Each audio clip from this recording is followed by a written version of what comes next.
Don't worry, we here.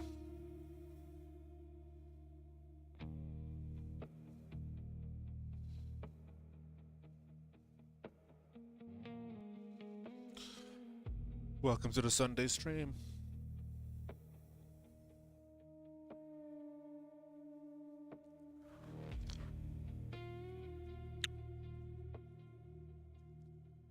Hope it's been a good week for you.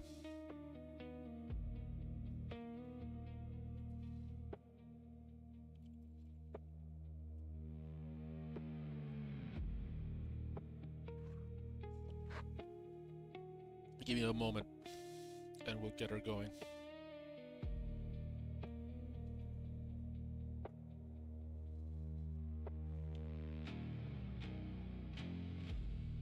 I have to come up with a looping thing for when the stream starts.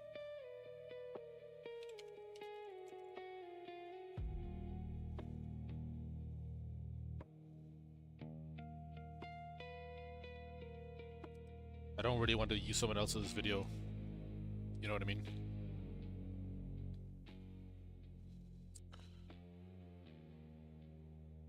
It has to be from the one POV.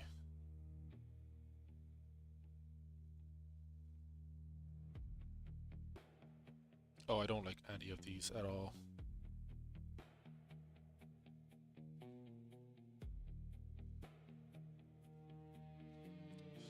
Whatever. We might just get into what's happening today.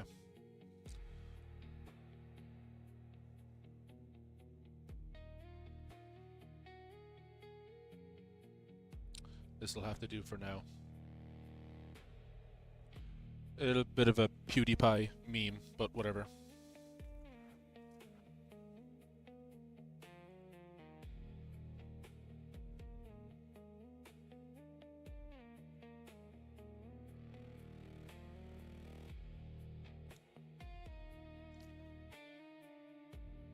Ooh. So, what is the Insanity Marathon? The plan is to do how do I say it? The plan is to do a 1v1 in every single map in a particular game in the series. One kill to win, so we just fly through them.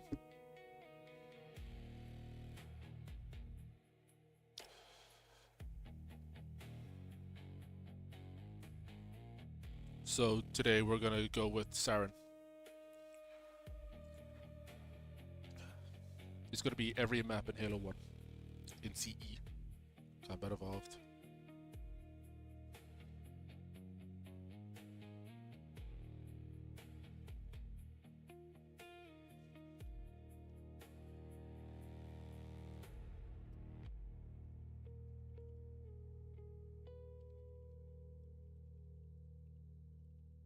And Saren's going to completely mangle me. He's going to completely destroy me. He's 10 times the player I will ever be.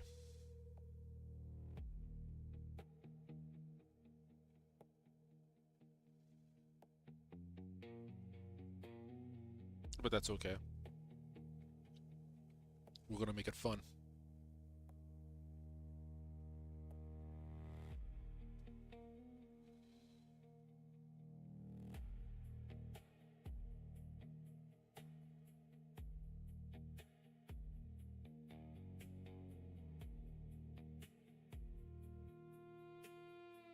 I'm just setting up some final stuff.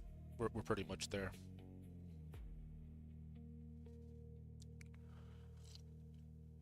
Now, he's not due to come in until the usual time that the stream starts, around 8 PM my time. So that leaves us a little bit of room to do some other stuff, like do some catch-ups, get the fork knife out of the way, maybe some Daisy, we'll see. I might show you where I am with that RB Bull poster as well, because I was supposed to only work on it on the streams, and instead I just kind of chipped away at it during the week just because I was having so much fun working on it.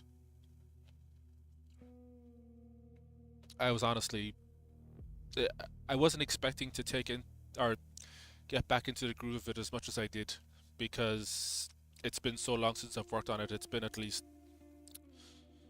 I don't know, 6 or 7 months. 6, 7. I accidentally do the 6, 7 meme so much, it's insane.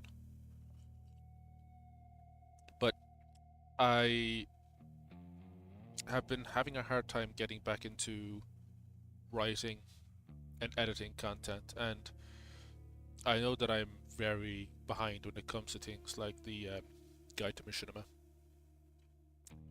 And I hate being one of those people who says, you know, you can't force art. I have to be in the right mood. But I've forced videos before. And in all the instances that I've forced videos in the past, it's severely negatively impacted the video. For the most part, there's been instances where I have forced myself into it and it's been fine.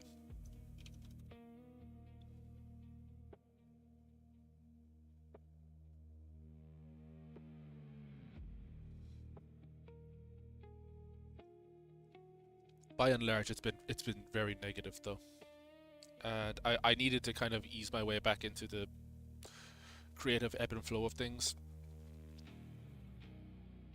and I've been writing for other stuff in the last week or two.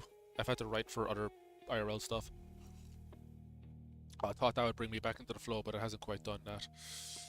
But thankfully, and you know, it's no surprise that it was Blender that brought me back into it, because whenever I stop doing Blender for a week or two, I start missing it. I love doing Blender so much. I should probably almost definitely start learning it properly. But hopefully when Saren comes on later, like, he will he never learned to do the donut either, and he's making an entire game in it, you know.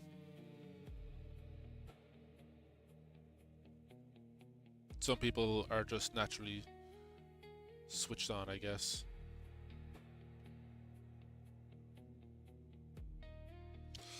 But we're gonna get this stuff out of the way first.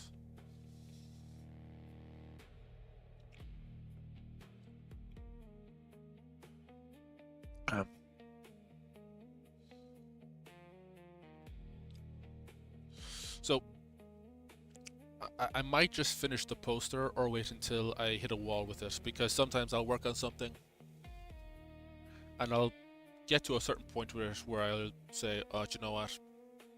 I'd kind of like to just do something else for a while. I mean, I started writing again, and I would say I hit a wall. I completed what I had to do, but I had to just get on to another thing. I really did. And the Blender stuff is a nice kind of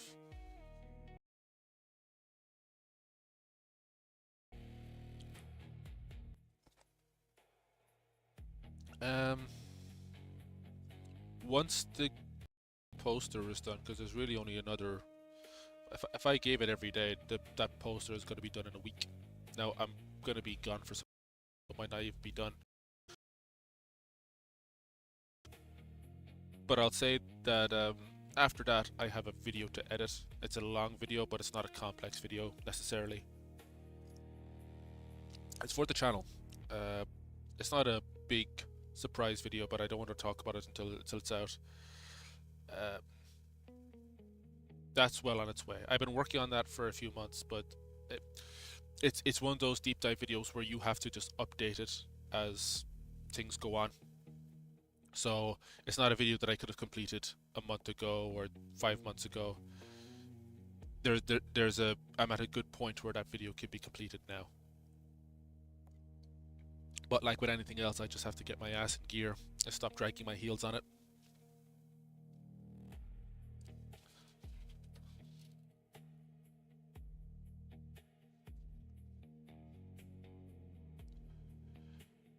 Oh my goodness. And once I'm done, so in terms of the order of things that I'm working on, I want to get that poster done, and there's no one in the rafters demanding that I get the poster done, in fairness. But I just don't like letting things collect in the backlog. I thought maybe, excuse me, I had this naive idea that maybe I could just have this be a rainy day project that I could do whenever,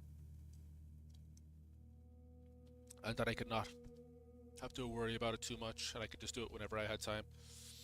But I think something happens in my brain when I put stuff on the back burner, and the more things that collect on the back burner, the more anxious I get as a result, because there's nothing I hate more than leaving a project unfinished.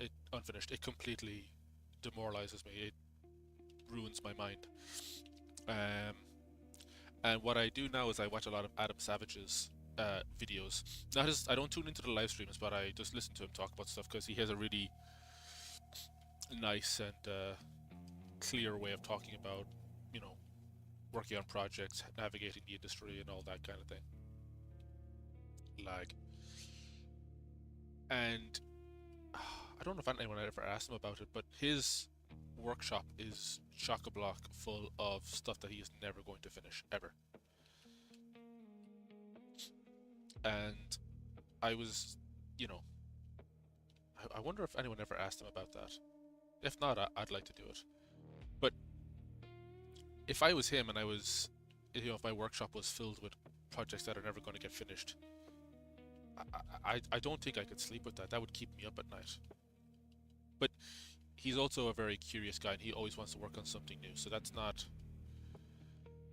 I mean, it's kind of his fault, but it's not a curse per se. But I couldn't do it. I have to finish things.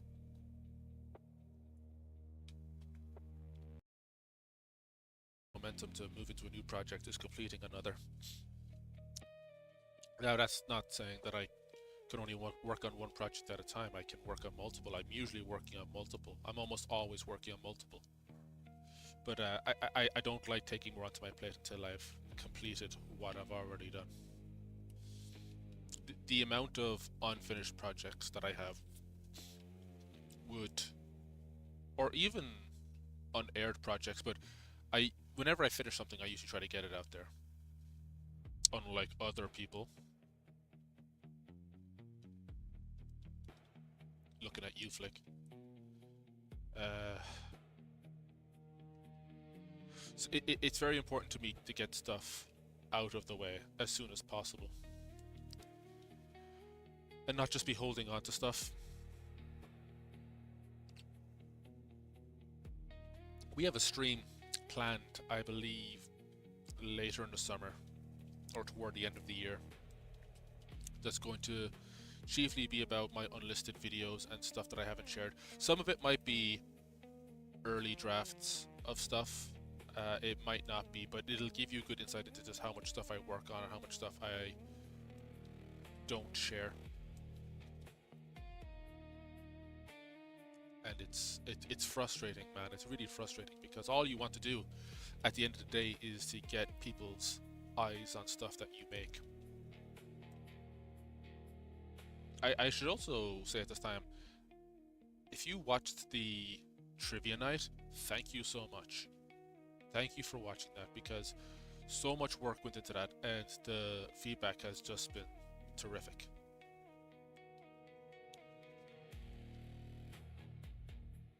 And I hate admitting it, but holy crap, there were doubts about that. And in fairness, the stream was kind of a disaster in its own right. It was sort of all over the place, but it wouldn't have been, you know, a one-self related stream if it wasn't somewhat all over the place, and I think that's fair. And I didn't ask Flick to prepare anything for it as well. I didn't say, can you get a preview ready for the new episode? Flick just came out and said, oh yeah, here you go. And I really appreciated him doing that. I think it's a good way of showing just how serious he's taking production on it. He's not getting the show done as quickly as he should, but at least he had something to show us after the previous preview. And I'm curious why he hasn't put that clip on his channel yet. It's possible that maybe the clip isn't finished and he has to do some more changes to it. I love that match cut though. We should really rewatch that clip actually, because I mean, there's very little to react to. I already reacted to the first preview on stream, and I guess I already reacted to the second one, but I didn't give analysis on it because Celtic was in the call with me. Oh no, it was Celtic, Jazz, and Ari, I believe.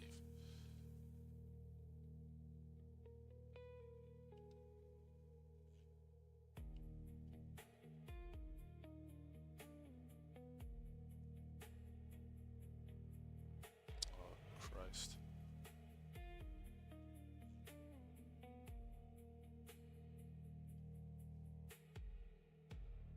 Miss me with that shit. I really want those potions.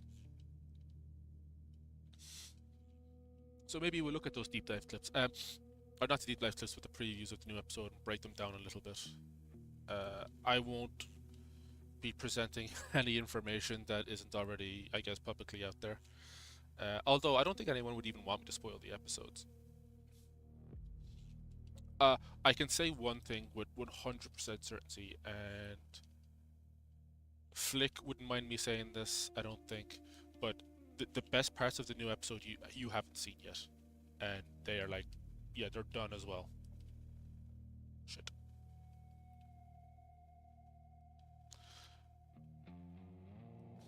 Like the best parts of the new episode will blow your socks off.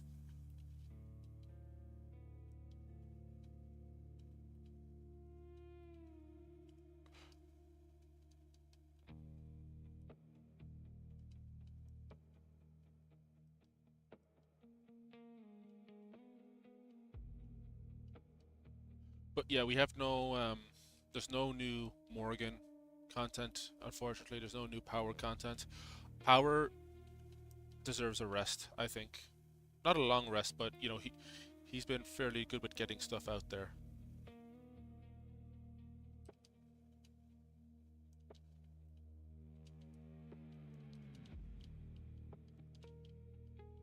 This guy running. Why are you running? Why are you running? Okay, whatever. I think this guy wants to party though.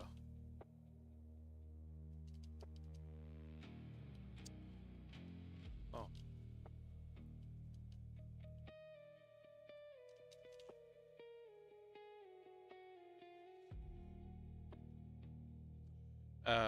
What was I saying? Yeah, Power has been really good with content in the last few months, so I don't really want to get on his case too much about what he's putting out and what he's not putting out. Morgan's just after moving, so you know, barring any kind of personal dilemmas or whatever, Morgan should really be back on his shit, especially in the summer seasons, because that's when you're going to get, you know, I guess some of the best conditions for external shots, if Morgan was to do external shots. But I'm looking forward to seeing more of his stuff. He's only got 2 seasons left. Well, technically 3. He only just started season 4. But yeah, I'm looking forward to seeing more of what Morgan has for us. I guess we're kind of into it with Power stuff. Like, he's wrapped up Greg and the Chief for now. There's going to be more of the Combine summer, and I was about to say that's all Machinima, but it's not. He does a lot of live action stuff in that as well, so Power puts a lot of work into those. So I guess he would need time, and I guess if he's working and stuff as well, he's got other stuff to be doing. But Power's on it, you know, and he doesn't make his videos too long either. He's at that nice length of around, I think the last episode was 20 minutes or something, which is kind of where you'd want to be.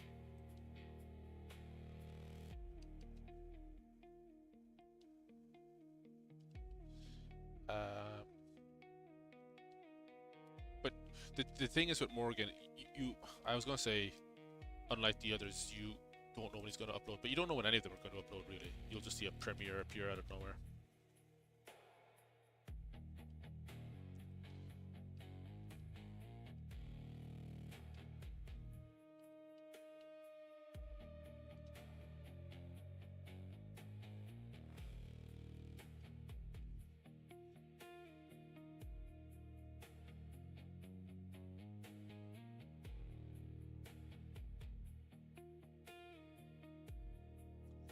I'm sure at least one of the 3 of them will have something out between June, July, and August. my money would probably be on Morgan. Purely because I was gonna say he's the one who hasn't uploaded the longest, but no, that's still Flick. Well, let's, for the sake of Flick, let's just count the previews that he's uploaded, right? Powers uploaded last month, Flick has uploaded last month, I think. Well, I'm counting the preview he gave me for the trivia night, so he has provided content. Morgan hasn't put out anything since that content update, so I'd say that he's overdue to give us something. So yeah, I think Morgan is probably going to have something for us between June and July, I feel. And I know Greg and the Chief is officially over, but if Power and Morgan are in the same state, they gotta do the crossover. They just have to do the crossover. How many people are making an RB ripoff series in the entire world? And then how many are doing it in the same country? How many people are doing it in the same state? They just gotta get on that. It would break the internet.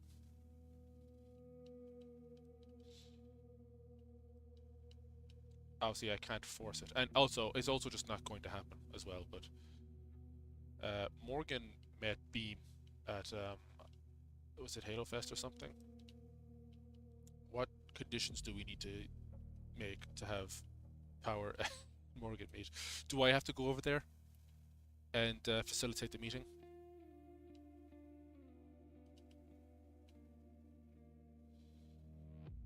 Because the RB community outside of the Slenderverse community are the only two like online communities that I ever really kind of gravitated to, and you would have Slender series crossing over. We did a Slender series stream actually at around this time last year, I believe, and I was tempted to do another, but I feel like it would just be retreading the same ground. But what I would really like to do is maybe we'll do a found footage stream. Yeah, we'll do a found footage stream.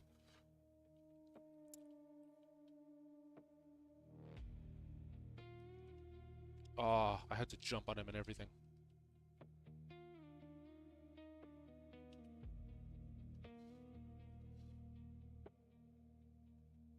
You see that lag?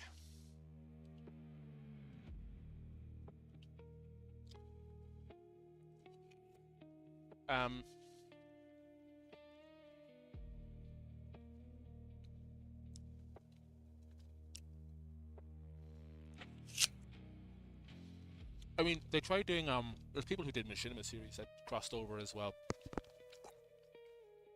but those fundamentally can't work for several reasons. And the first one is because so many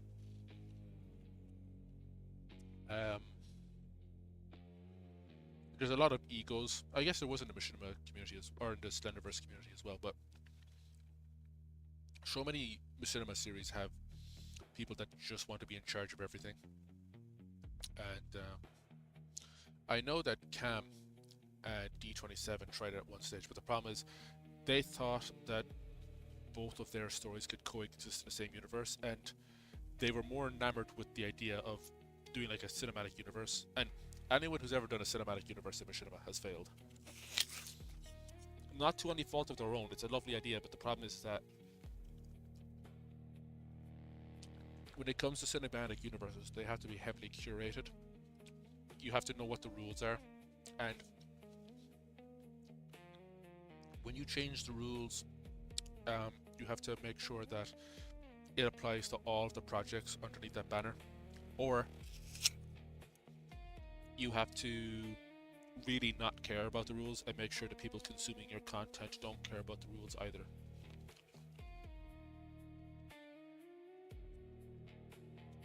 Because in Marvel, they break the rules all the time, but they're making too much money to care.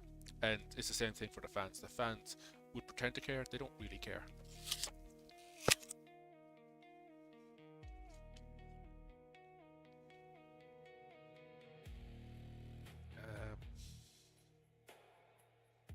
That's just one example, right?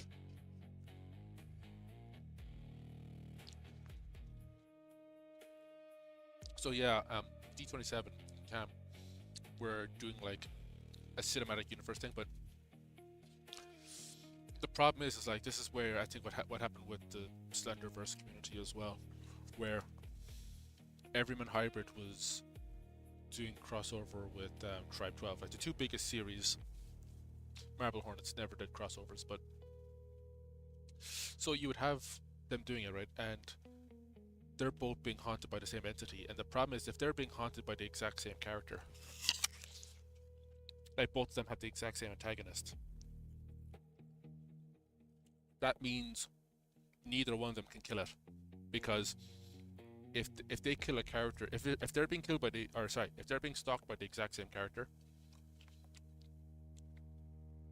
and the character dies in one series, what does that mean for the other series? And you can't just say, oh, it's a different one, because that's not the rules that you established. So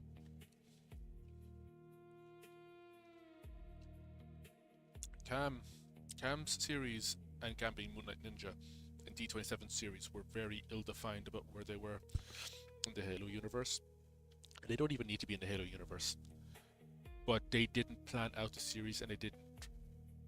I guess they didn't blueprint their story ahead of time. And they were both pulling in different directions now. Cam doesn't strike me as a particularly unfocused dude, but I will say that D27 is an extremely unfocused person and would routinely change what their entire series was about. And we did a stream, I think last May or sometime around the summer season last year, looking at D27's content. And I don't know if you remember, but The Hunted, which was their machinima, went under about 5 name changes in the space of like an episode or two. And initially it was The Hunted, then there was The Hunted Files or something, which was supposed to be a side series that went into details, but then it stopped being a side series and it became the main series. But then it also became The Story of the Silver Snakes, which meant almost nothing at all. Oh, do have a minigun, don't they? Yeah, I cannot stand up to them. Wham, wham, wham, wham, wham.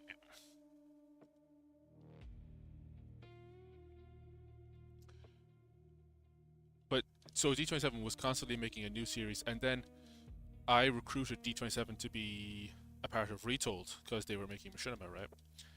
And they were on board. And then they said, oh yeah, my new series is called The Hunted Retold. And I asked them, why are you calling it The Retold? And they said, because you're doing RB Retold. And I was trying to explain to them what Retold was, but I don't think for a long time they understood what I was telling them.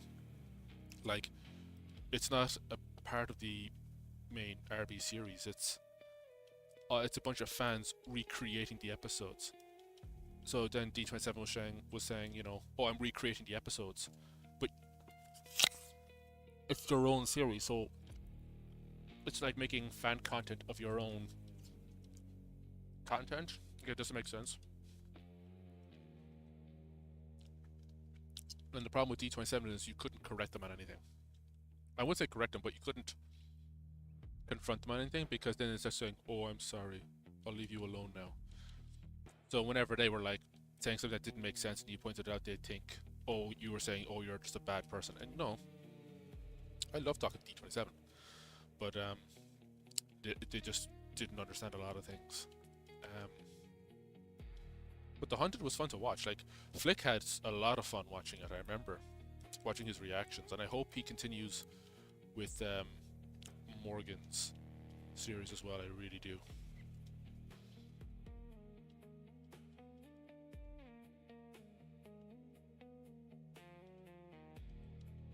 We had problems with Morgan when it came to the retolds as well, because Morgan wasn't picking up on what we were putting out there. But I think I've told this story 1,000 times, not about Morgan, but just about people in general working on the retools, where we're really only asking for one thing, and it is recreate the scene in your own way. And a lot of people who had the same toys as John would just recreate the scenes and add nothing to it.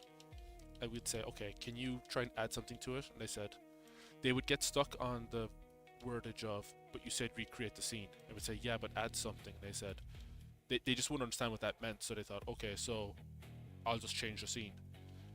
And we were trying to tell them, no, don't change the scene. You can add things to the scene, but don't change the context. And it just made no sense to them. And there was a few contributors we lost as a result of this, because they just couldn't latch onto what we were telling them. Fuck, I had him.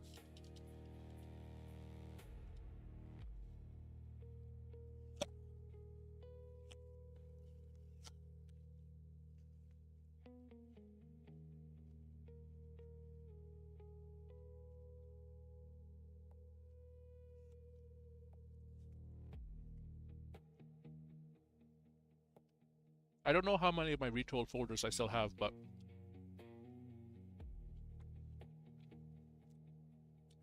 maybe someday we'll take a look at behind the scenes and stuff, because there's some scenes that we were sent that we cut entirely.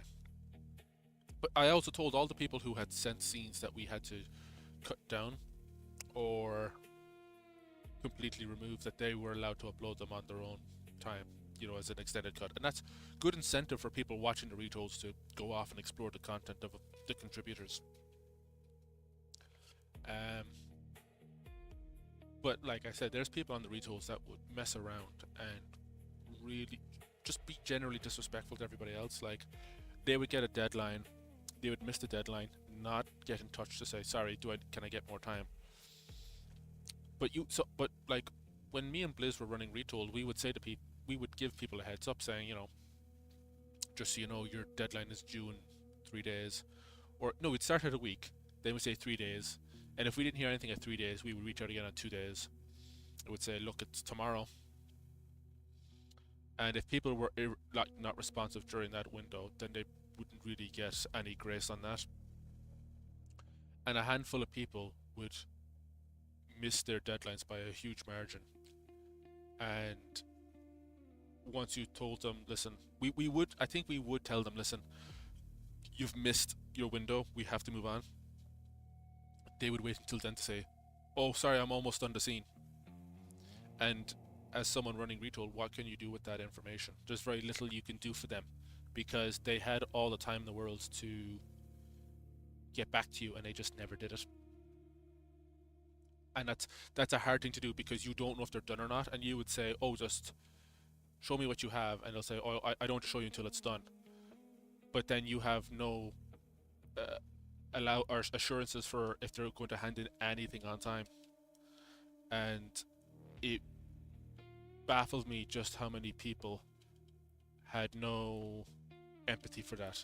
Like, they would demand that you cut them some slack, but they could never see things from your perspective. And if we kept giving people extensions and stuff, then we would be handing up a retold late, and that's unfair on everybody else. And some people just thought that the whole production should wait for them. Oh, it was ugly stuff to deal with. And there were people whose contributions we did like, and there's people who we were fond of that we removed from entire retolds because of this, because they weren't communicating, they weren't handing in stuff on time, and they didn't see the problem with that. There was one person who I think we tried to get on a few retolds, and we eventually got them on one of the later ones. And what they handed up was just insanely out of pocket. Like, they were given a specific scene, and again with the retolds, I don't think it's ambiguous about what we want from people. We want you to recreate the scene in a cool and creative way. And this person had sent us a scene of like I think I even put it in the credits or in the post credits for Endgame. Someone had sent us a scene of Master Chief on the toilet taking a poop and throwing the phone. And I'm sure you can, if you rack your brain, you can ask yourself, well, what episode is that from? It's not from any episode. They just did it for no reason. And when I told them, like, what's this? They said, that's my scene. I told them, okay, but that, like, what? And I had it on the the Word document or the Excel sheet. I said, like, but what does this have to do with the scene we gave you? He's like, well, what do you mean? That's my scene. And I told them, okay, but we've been waiting for you for a couple of weeks now, and you hand up this. And they said, well, if you don't like it, get someone else. It's really hard to get somebody else when, you know, you're in the final week or two of production. We also had people that would try and hand up their film like a day or so after their deadline expired. That's no good to us. And the fact that you waited until the last minute to tell us like, or the fact that you waited until after to hand it up tells us that you're fucking around and you don't take it seriously. And it's not the kind of thing that we wanted to encourage. Aegis Mind never did this, but I was trying to be professional and not bring this stuff to the contributors because they shouldn't have to deal with that stuff. But Aegis Mind was the most consistent and trustworthy person when it came to handing in scenes and stuff. I tell him about this stuff and he would say, you're being too much of a nice guy. You have to start getting these people to come through. Shit. He has the high ground. Bam, bam, bam, bam, bam, bam, bam, bam. I was so close.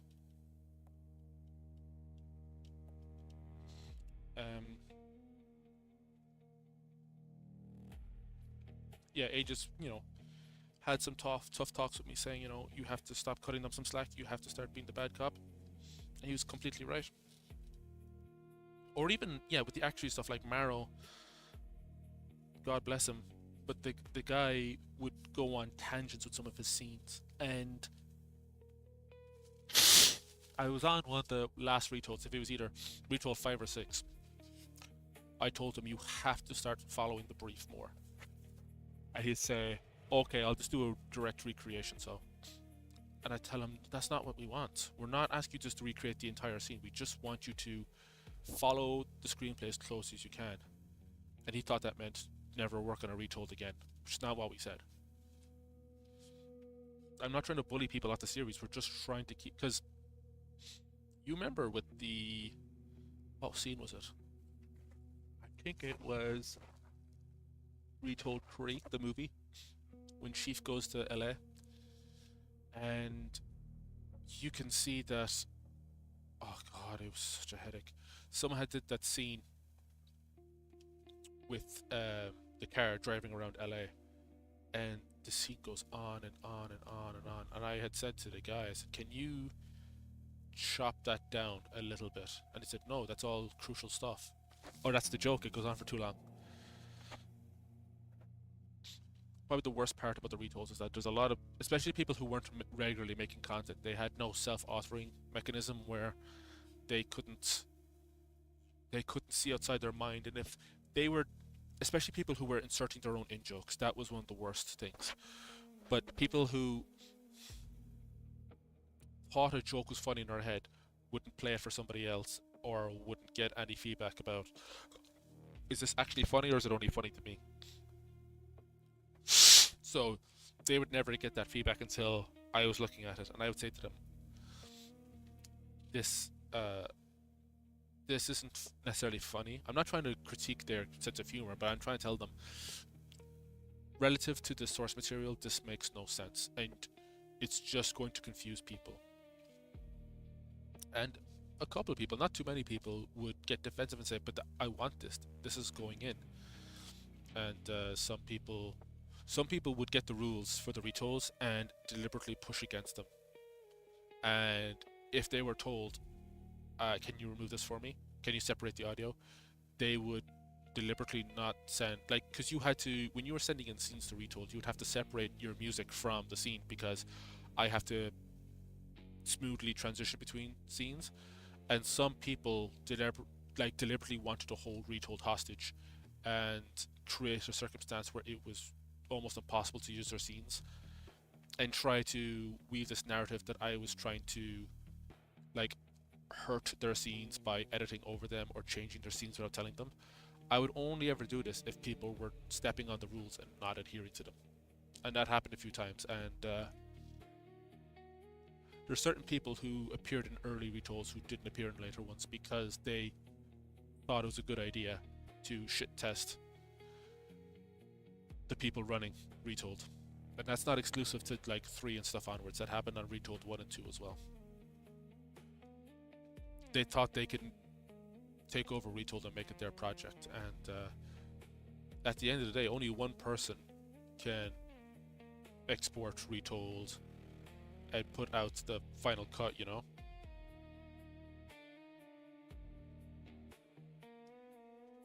Jump scare. Only one person can actually, only one person can release retold and upload on their channel. But you had people that were so desperate to, and it got to the point where some people were trying to contact all the other contributors and try to see if they could upload it behind us. It's insanely toxic behavior, and those people we phased out, and the people that we phased out became so bent out of shape that their kind of power play didn't work, that they continue to tear down the projects behind the scenes.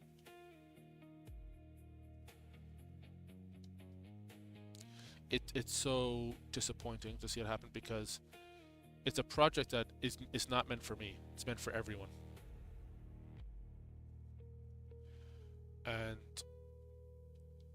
one guy, I think there was one server OG that I had approached, just saying, do you want to be part of this? Would you like to contribute a scene to this? Because they were an animator, or they were something else, and they had basically asked for money to work on retold. And I told them, well, that's not on the table. I said, no one's getting paid from this. Why would you request money for a project that is very clearly not going to yield any return, like a monetary return? And for some people, like professional animators or filmmakers and stuff, they're working a full-time job. I completely understand it. But at the same time, it's like, I am, and I would make time for it. But if they can't make time for it, it's fine. But this person was leading with the idea that this isn't worth my time. And in all honesty, all you have to say is, I don't have time for it. And that's it. And when I told them, fine, I said, look, listen, nobody else is making money, so even if I were to pay you, it would not be fair for any of the other contributors. And the response that I got from them was along the lines of, well, it's going on your channel, so you're benefiting from it. Unless you want me to make a channel solely for the retolds, that's fine. But it's not going to get discovered. It's not going to be thrown into the algorithm as much. And that channel is going to wither and die once we stop making the group projects, which is now the case. I don't like the idea of my channel being like a fan channel or something, but at least all the stuff can be found in one place, in fairness. That's just my 2 cents on the matter.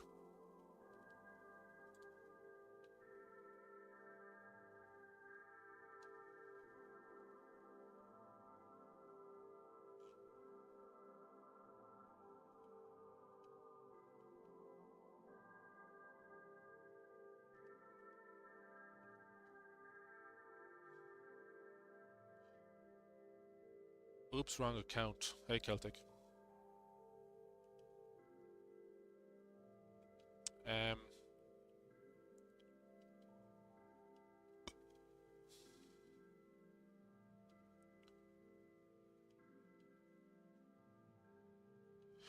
I mean, I was stern on stuff like it's not a. I'm not gonna blame Aegis for this because his only thing was telling me to be more stern with people, and that's fair. I should have been more stern with people. And then when I started getting stern with people, they started to tweak out. But I mean, that has nothing to do with where Retold ended up, because obviously people just became less interested in working on Retold, and that's fine. Hard Justice Retold wasn't particularly. How do we handle session Retold? How did we handle it? I mean, the first one was literally just me and Blizz. Uh, we approached Beam to work on it, and Beam said, "Okay, I'm doing this scene."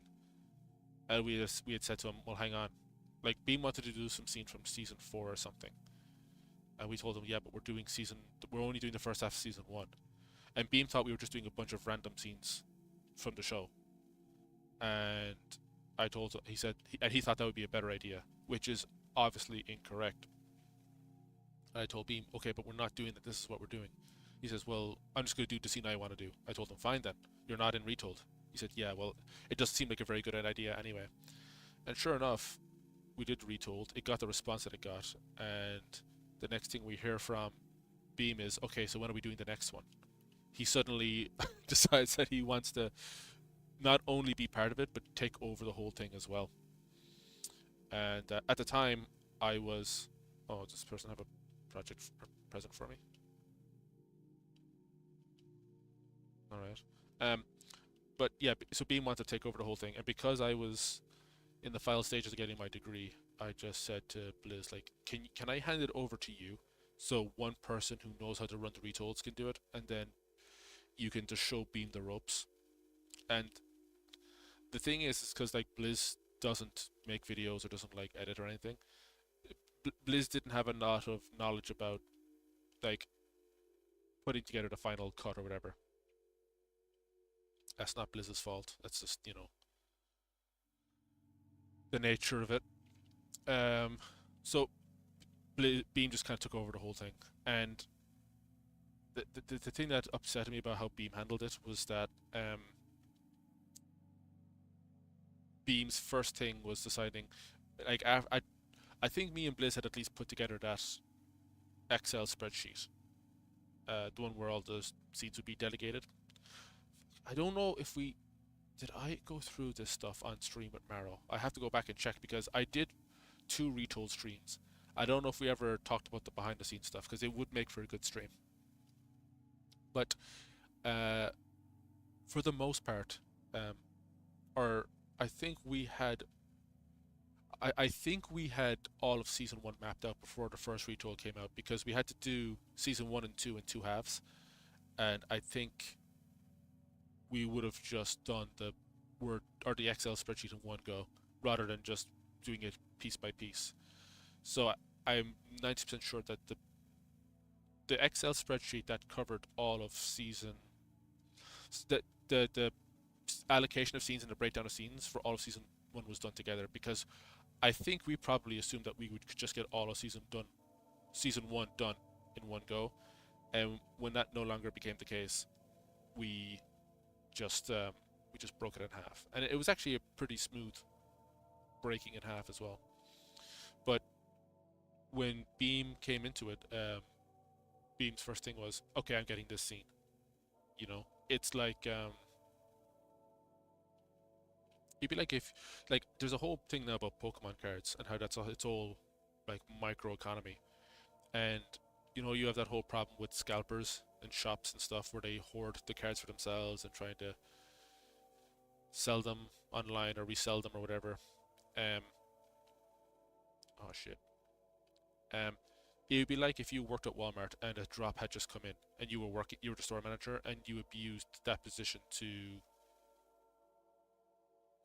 take the cards yourself before the general public could get a hold of them. Um, Running the retolds just so you can give yourself the scene you wanted is pretty fucked. And I had voiced my concerns, but like Blizz was never going to give Beam too much like pushback on that, and that's fine. I mean, it was Blizz's job to do so, but I don't blame Blizz for not wanting to do that either.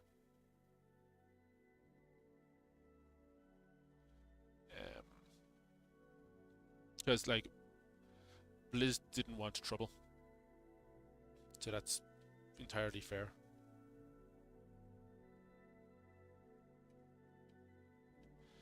Um, wasn't a big fan about how Retold 2 starts with Beam's channel logo.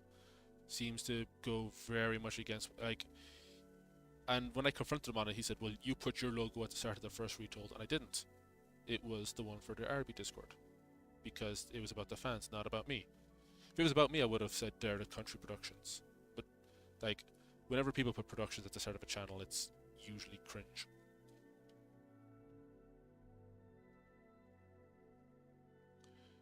But yeah, and uh, and I had to fight Beam to take control of Retold after the second one because Blizz didn't want to work on it anymore. Because Blizz didn't want to be part of the community, and like that's 110% fair. I don't blame anyone who wanted to step back from that community at that time or any time. It's their choice. But I had to fight Beam on it so much. And in fairness, Beam is a bit of a control freak. He doesn't like sharing things. I told him, like, we're going to do a Retold 3. Can you share what stuff you have on it so we can get started? And every time I'd ask him for materials for Retold 3, I'd always get the same response, which is, we'll see. I'm too busy right now. And saying I don't want to would probably be easier. But eventually, so I think I had handed over the permissions to the Retold server to me and Blizz probably had like shared perms on it, but I left that, I think, and I handed over to it. Beam was brought in on it, and Beam didn't want to hand over the reins, so I just posted in that server with a new server for the Retolds, saying, "Look, we're doing a new. If you want to do a Retold 3, join this new server, and I'm gonna keep you guys updated." Because Beam was not only was Beam not working on Retold 3, but he was also not telling people that there was going to be a third one. And people like Mootroid Productions, the guy who'd done like the insanely good Mega Construct stuff, had been reaching out to Beam saying, "Okay, I have a little bit of free time. What scene do you want to give me so I can get started now?" Because that guy is a professional animator. Like, he works for Rooster Teeth, not Rooster Teeth, Robot Chicken now. And he was starting to get insanely busy, but he could tell, I think he had some time off work, like they were between seasons, so he had like a couple of weeks just to knuckle down and get stuff done. I think for Retold 1 or 2, because I didn't work on 2, I'm gonna say it was on the first Retold, we had recruited him early on, and this is for the first Retold is before Mootroid worked for I keep saying Rooster Teeth, Robot Chicken. He had some time off, I think, or he was working when we recruited him, and he just got busy with work or forgot about it, and so I think he had missed his first deadline or something, or it was coming up, and I just sent him a message saying, "Listen, just a reminder, we're coming up on your deadline. Where are you at with it?" And he said, "Oh, dude, I'm so sorry, I completely forgot." And I started to panic because I thought, "Oh, are we going to lose Mootroid? Is he going to like go elsewhere?" And he said, "Look, I have the next weekend, I have like the next fortnight free." Derek said as he plays Fortnite, but I have the next week or two free. I'll just throw something together in 2 weeks, and you can decide if you like it or not. Very understandable. He was very fair about it because he knew after those 2 weeks, like, he was going to be too busy to do anything. And then what he threw together was insane. It was crazy. He just threw it together in 2 weeks. So it was kind of like the other way around, or something similar for the third Retold, where he could. We hadn't work hadn't started on another Retold, and he was reaching out saying, "Okay, can you give me the scene early, or as soon as you have the scenes written down, can you just give me a scene early, just so I can get to work on it?" And Beam wouldn't reply to him. Beam just like refused to respond to him, and he reached out to Blizz. I don't know if Blizz got back to him, but he was asking around saying, "Does?" He was even posting. I think he was posting in the server saying, "Does anyone know what the story with the next retold is?" And other people were posting in the Discord saying, "We have no idea what's happening with the next retold." And so eventually, he just got tired of waiting, and he left. So that's the reason why Mootroid never came back for the retolds, is because Beam wouldn't fucking talk to people. He would not talk to anyone who wanted to. People who wanted to know what was happening with the retold.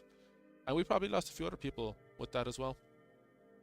So I had to go on damage control and start going back to people saying, "Look, I'm so sorry. Look, we're under new management, or we're under the original management.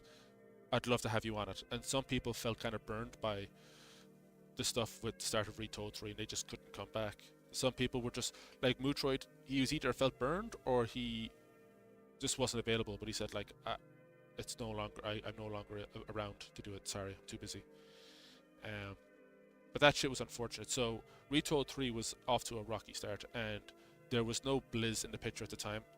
I'm pretty sure I asked you to be a producer, Celtic, just so we can keep Beam away from it.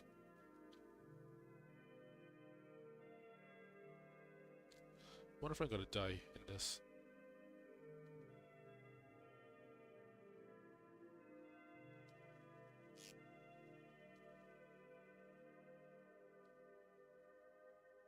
I'm going to go right through the storm. Or I'm just going to die.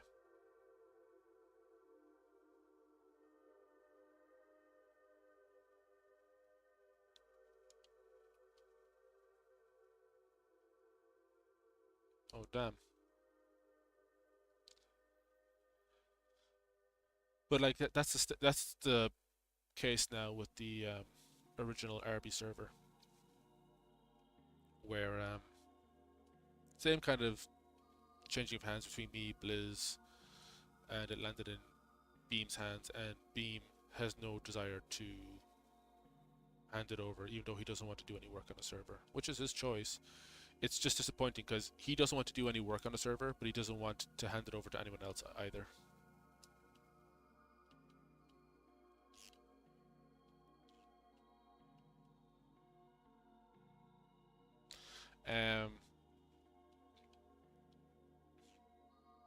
I don't know how I got on that. Oh, how do we deal with the stress for retold? I mean, you would. I mean, I think I've already answered the question, but just to be straightforward with it, the retolds were never that hard to work on. You just kept to your. If you kept to your deadlines, you were fine. If you literally just stuck to your schedules, you would be. If you stuck to your deadlines, you were fine. Yeah, you know how to. Yeah, you know the whole story. Yeah. So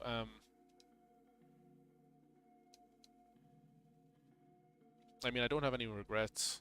I definitely needed the time off that I took for Retold 2. And it was in safe hands, you know, for the most part. Nothing insanely egregious happened on the time that I was gone, with respect.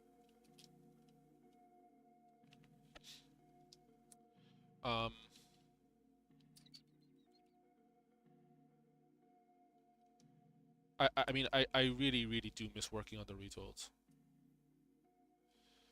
And I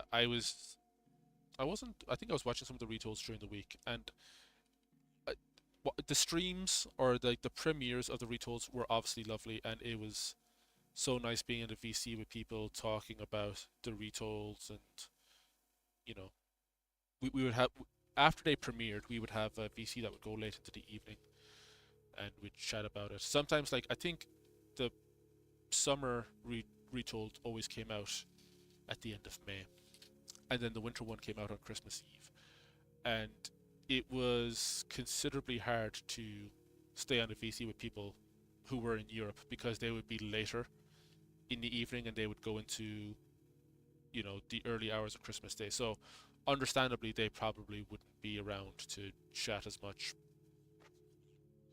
But when it came to the summer ones, like the evenings were longer and stuff, it was so easy to just have a lovely, nice and you would catch up with people. You talk to people that you might not talk to since the previous retold, or occasionally maybe someone didn't make the last premiere and they would make this premiere, and you talk to people like Maro from Egypt. You talk to people like oh, Jazz, who's from like Denmark or something. You would talk to plenty of people from the US and Canada for obvious reasons. But it was so lovely just to be able to have those conversations with people, and definitely connect with people you wouldn't otherwise. Like sometimes, I don't know if we had those VCs in. I don't think we had them in the retold servers. I think we had them in the main server, because I didn't want those calls to be exclusive to people who only worked on them. I think it was a worthy discussion to have with people who just liked the original series that we were doing a retold of. And and in doing so, having those calls with people in the original server as opposed to just the retold server encouraged people to take part in later retolds, because I don't think Maro took part in the first one. And as much as I love Maro, he's the kind of person who tells himself he can't do things, or he waits to be given permission to do something. And because no one told him that he could make a retold, he assumed that he could just never make one.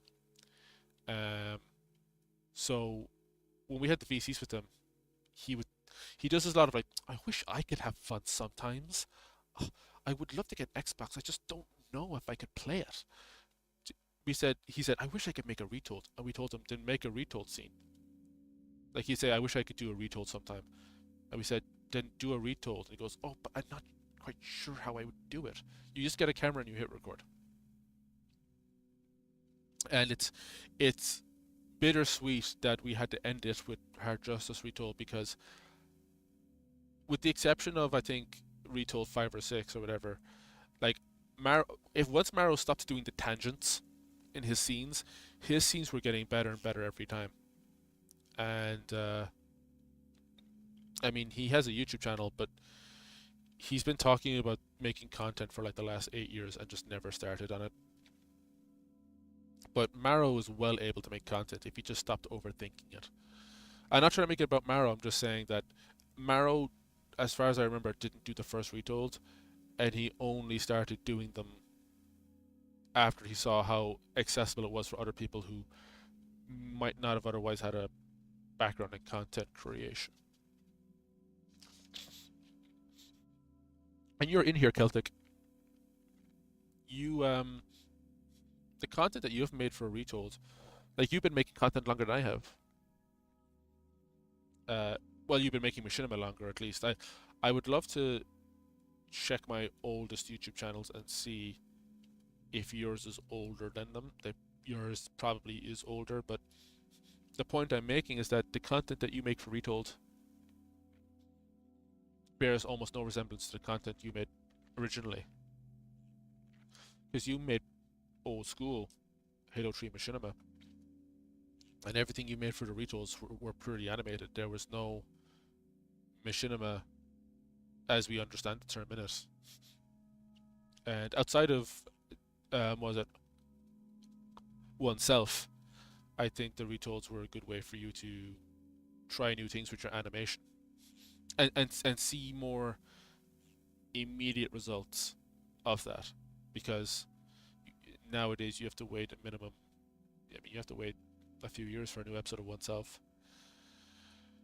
And yeah, I'm not going to go too much further into that on stream. I'm apprehensive to do a retold stream because of who else's content it grazes off of, but I would very much like to talk about the behind the scenes and how we curated it. I think I have a folder from at least one retold available. And I had planned to do a retold of The Room, the Tommy Wiseau film. And we had gotten 1 or 2 submissions for it. I broke down that entire film scene by scene. And there's one online community, I won't name which one. It wasn't our being a chief, and it wasn't Slenderverse or Marble Hornets, but there was an online community that would have had a healthy amount of fans of the room in it. And when I posted in it looking for participants, I was basically told to fuck off, and I think I was called a fair amount of slurs as a result as well.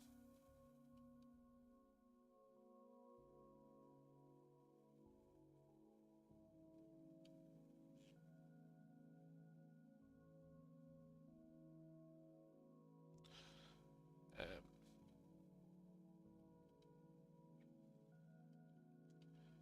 and I mean that if that community didn't want to take part, that's fine. But I noticed that these people not only didn't want to take part in the room retold or remade or whatever, they were actively trying to discourage anybody else from taking part of it as well, which was really disappointing.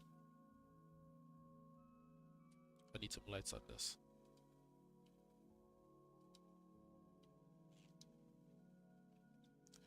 I wouldn't want my channel to be the retold channel or whatever, because I stole the idea from 3GI. Maybe we should watch Shrek retold. I was supposed to take part of Shrek retold, the first one. I had asked my friend to help me with it just before I started doing Derelict Country stuff. If I was already doing Derelict Country stuff, I wouldn't have waited on anyone else. But I asked my friend to help me with it, and my friend basically said, no, no one's going to watch it. And now Shrek Retold has like, what, I don't know, a couple of million views.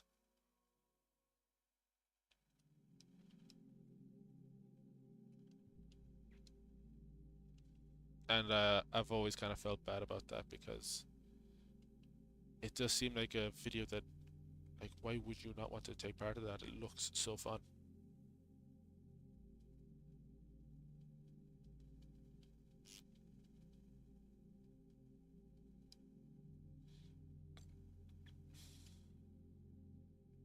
It would be lovely to do another retold. Oh, shit, I can't believe I didn't mention this. This is really funny. Uh, Morgan reached out to me at one point. Not recently, this is a long time ago. But he had said something to the effect of, I officially give you permission to do a retold of my series of like the Halo Figure Chronicles. And I was telling him, okay, but why would I want to do that? He says, oh, I don't know, but I officially give you permission.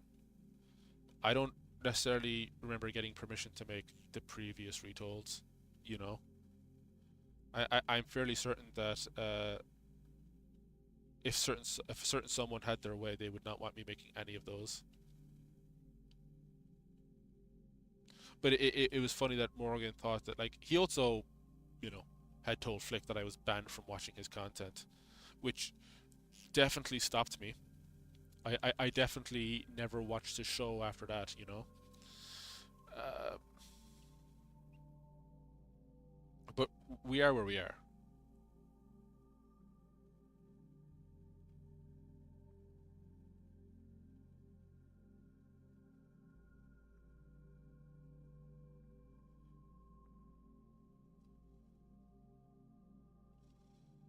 What I'll do is I might just go to the edge of the map.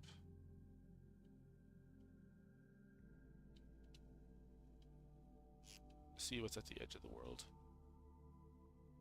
Then we might do a little daisying.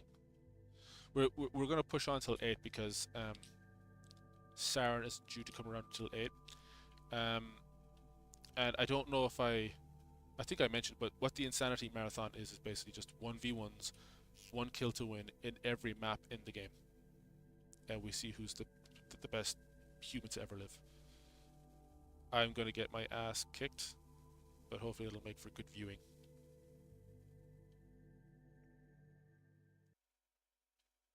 Damn, we'll put that tree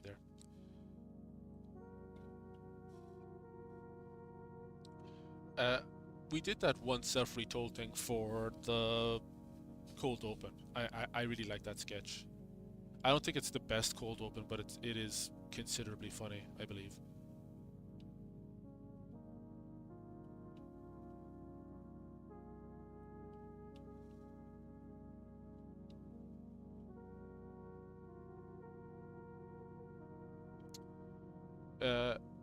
I tried doing a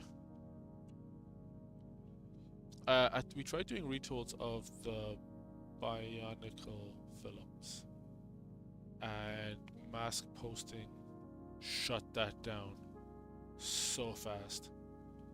And it's a pity because after they shut them down, people from that group page started to get their own ones going. So they would shut down our version of the Mask of Light retold or Legends of Mechanui retold, but then 5 minutes later they would say, well, not 5 minutes, but like a few days later they would say, oh yeah, we're making a retelling of the movies from the Miramax films. And I'd say, really? You're really doing this? Like, everybody knows what you're doing. And those projects never really took off either.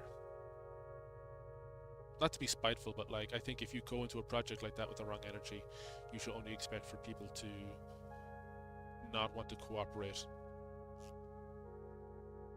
It's the same thing to Slenderverse fandom, where you had people trying to promote their series, and you would have notable creators in the community absolutely tear them apart and be condescending assholes to them. And I don't know if that was as a result of their channel, not their channel, but their series was failing, or what it was, but you would notice that their viewership would fall off soon afterwards because people just weren't interested in watching a series by people who, oh my god, it has two suns like Star Wars. It's the coolest sunset I've seen. But yeah.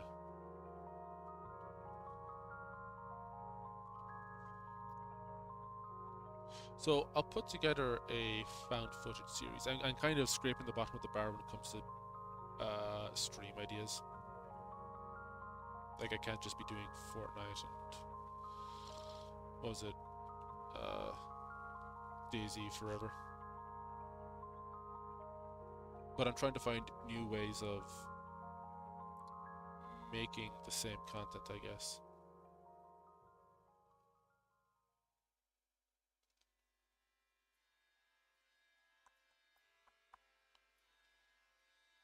So that the Insanity Marathon is going to go into CE 2, 3, 4, 5, Infinite, Reach, H2A, because it's different from the original H2.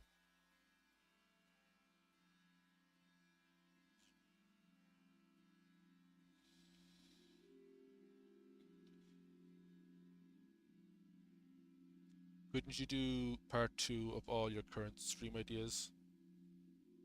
What do you mean? A part 2 of my current stream ideas?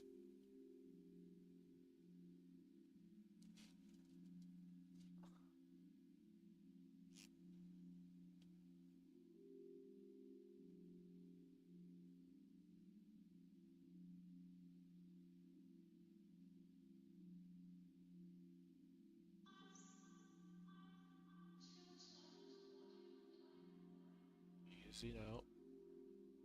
I just found a cool way to hover. Oh my god, this straightens it as well. Oh, that's so cool.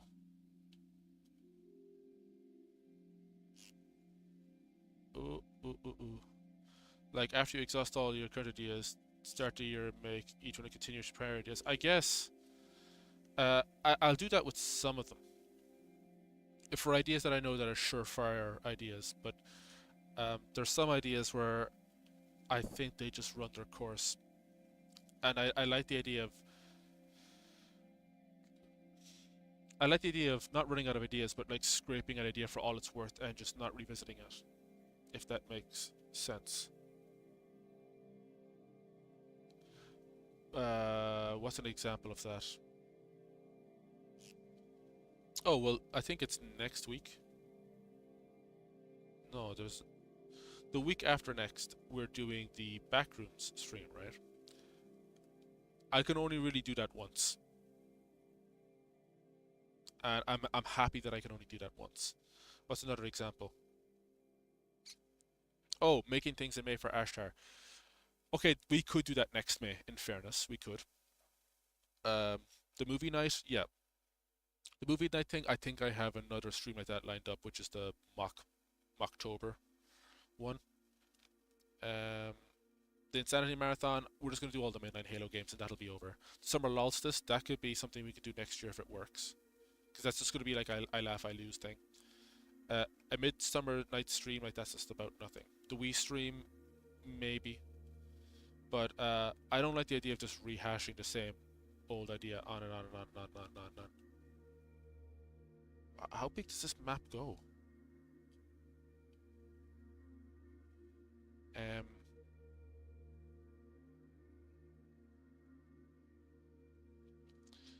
Yeah, it's just it's like, you know, if you did a stream where you did a stream of a game, you were playing a game like Resident Evil or something, and you wanted to do a completionist run, and you do the completionist run, and you 100% the game, and then you just kept streaming it. You've gotten everything you need to get out of the game. Why do you need to keep streaming it? You can do some free roam and mess around a little bit, but once you kind of hit the wall with that, and it's the same thing with for any genre of idea, not just gaming. You know, I don't want to just. It's like with any show where you want, or even like for music, you want to wrap it up while people still want more, and not just wear the idea out to the point of people saying, "Oh, is this still going?"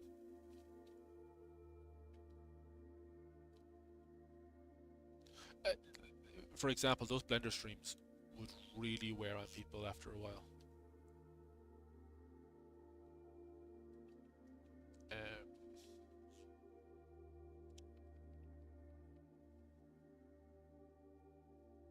it's why so many people stream things like gaming, like when a new game comes out, because it's relevant, and there's a whole push. There's a big demand for seeing new content from a game, or like with speedrunning as well. Oh God, how long would it take me to hit the end of this? But I see what you're saying. I mean, it's not a bad suggestion. It's just I hate the idea of there being like a part one, a part two, a part three, a part four, and it goes on forever. It's nice. I like the idea of a stream being its own thing, and not just having this routine of doing the same thing over and over and over and over and over and over.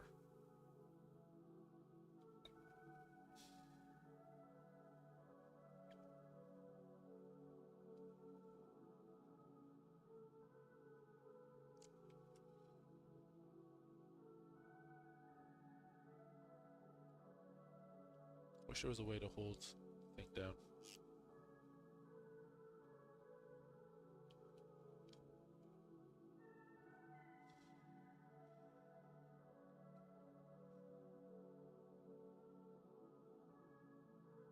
I thought the whatever this is, the hover bike or whatever, I thought this would have broken by now.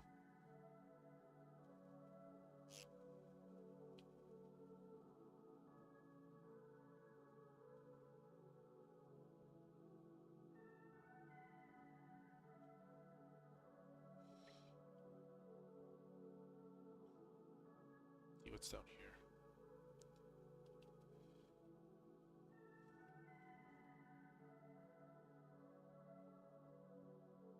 It also schedule. I like the idea of scheduling streams because then I don't have to remind myself what the thing is. I can just see it coming up. So for a lot of the streams that are coming up, for things that I haven't done before, I already have the assets put together, or I already have the programming put together. Um,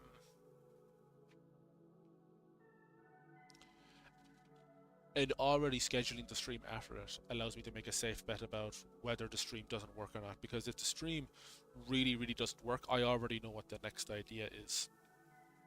And if the stream turns out to be a hit, and tons of people love the idea of the stream, I can just push the next stream out to a further date and make the next stream about what the previous stream was about.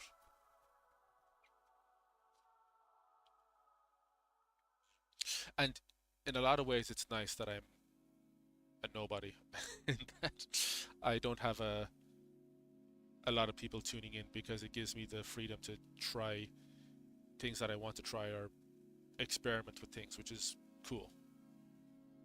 it would be much harder to do this if I had people demanding specific things.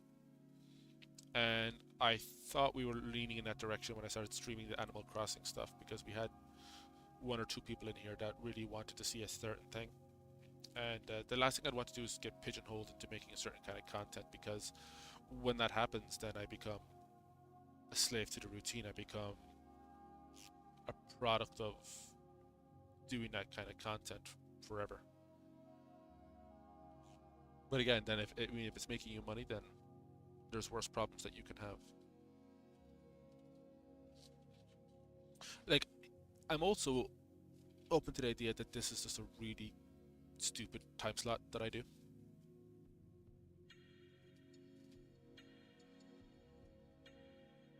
This could be a completely irresponsible. Oh my god. X-Wing. I wish you could build X-Wings on this. I guess I'm getting close to the Star Wars area, the new area. I'm glad that they added new vehicles to this though, because that's the one thing the game was desperately needing.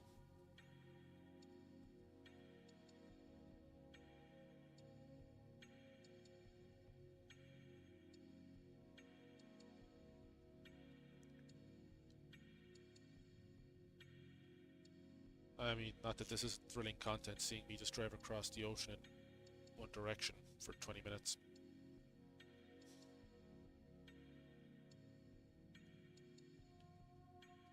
But I'm only going to keep going until I'm turned away. I don't even know if I'll have time for DayZ now. It's already 7:30, and we're supposed to be doing this Insanity Marathon at 8.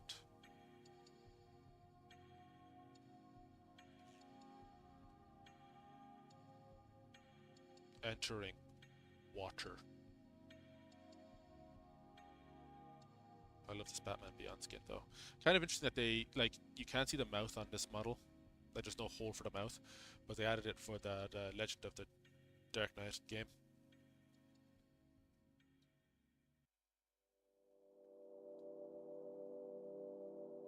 I think creative mode is far, like, outside of not having limitations, it's just, you have to, it's so annoying to have to put so much work into making a vehicle in this game, and then it gets destroyed so easily. I don't know if you can turn on invulnerable vehicles or whatever, but...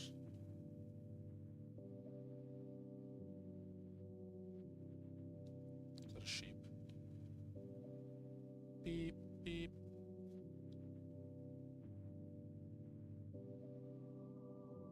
I remember I put out a poll, I think a year or so, on the community posts thing at the channel, asking people what kind of ideas or what kind of streams they wanted to see, and people were... the votes predominantly went towards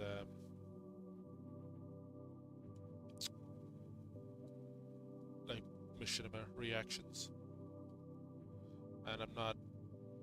And I think even you had suggested looking into something like that as well, Celtic. I just don't know what, with all humility, like, what could I offer to that? What could I say that other people haven't already said? When it comes to people like Morgan, D27, and Power, it's different because I have a personal connection to them and their content. I have worked on their content, I've helped with their content, and I don't necessarily feel like... I don't feel too guilty about, you know, tossing a few stones, because I would love to see them do that with mine. Like, Flick has reacted to all of one of my content and fairly taken it apart. Like, I think he called the Chewie's finale, he called that like gay about 6 times in the one video, and that's completely fine. That's legitimately funny. I wish more people would do that.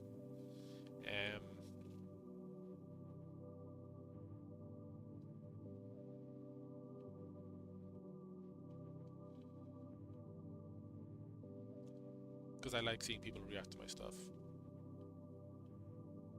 It's crazy. I think when the React content first took off with the Fine Brothers and stuff, a lot of people had choice words for React content and its effects on the YouTube ecosystem, but I think a lot of people changed their mind when it's their content being reacted to, because it's very, I don't want to say it's performative, but there's a performance aspect to it that really gets you invested in seeing other people consume your content.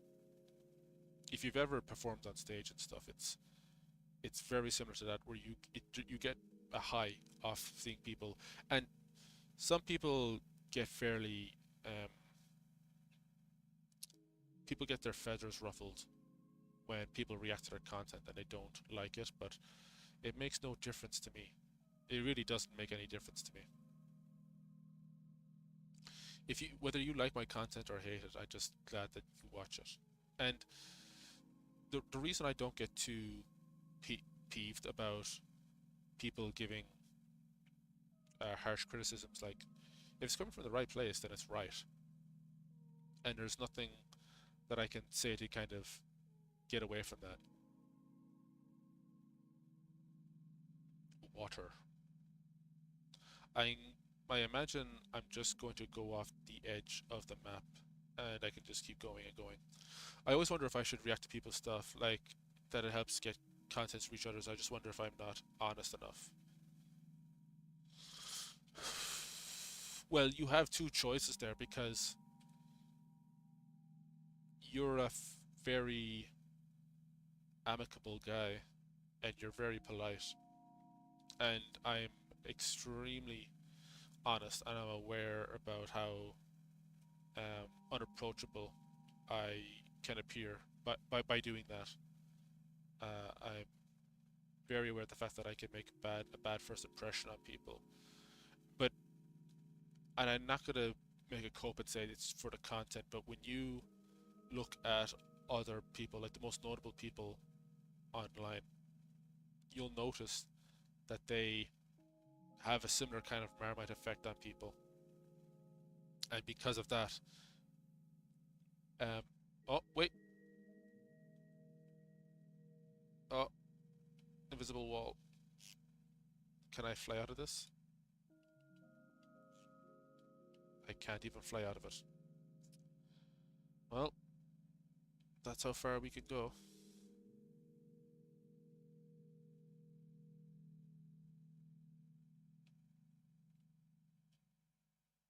Maybe we'll go back to that bus station.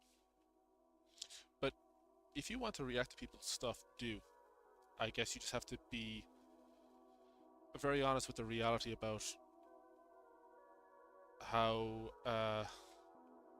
you'll be received, because the biggest YouTube channels, or the biggest reaction channels, aren't people just going, that was good, that was cool. It's, some people will oversell their reactions and overdo it, and that is annoying, and I don't like that. And I tried not to overreact where I can. And I don't think I have, although I might oversell things, like if something silly is happening in Morgan's series, I am going to oversell it because I have a very personal investment in that show and how it turns out. Same thing with oneself, you know. If I'm watching a new Machinima series or something, and unless I know where the bar is, I'm probably just going to be neutral going into it, because I also don't want to be rude to the person. I don't think I can necessarily be rude to Flick when it comes to reacting to oneself, because when it comes to oneself, me and Flick, we both know where each other's head and hearts are. So if I was taking apart oneself, Flick would know that I probably wouldn't mean it. And Flick could take apart my content and it wouldn't bother me at all. Far worse stuff has been said about my content. Flick still has to react to prom night, because I really want to hear his thoughts on that. As much hassle as I give Flick, I really want to hear his thoughts, you know. I just realized, can I just click on a thing and spawn to it?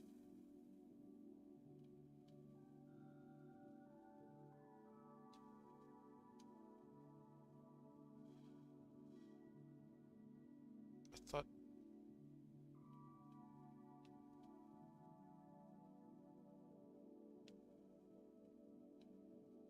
Oh, I thought I could teleport to those. Whatever, I'll just go to the bus stop.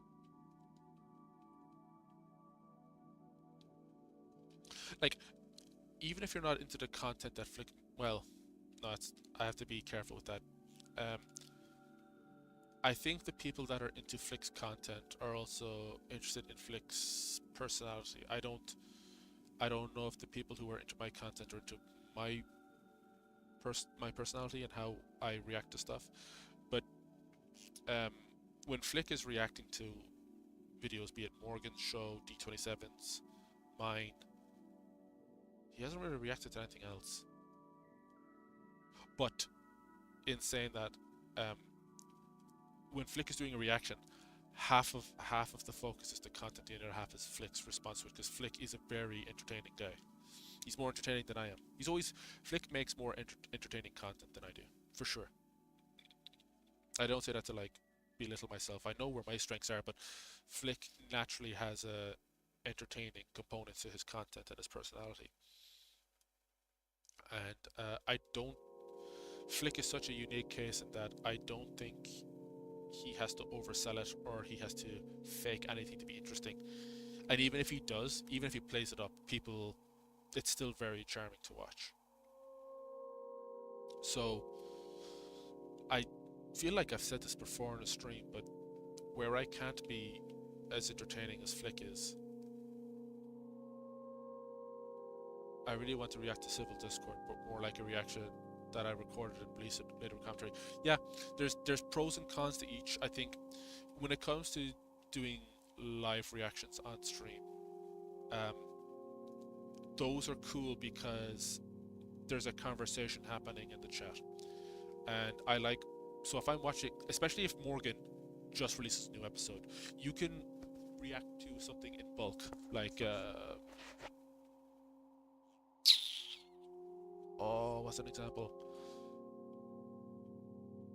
I don't think I've done a bulk reaction to something, but I don't like pre-recording. I did one for the Hard Justice reboot, and in fairness, it's not a video I like because my commentary was poor.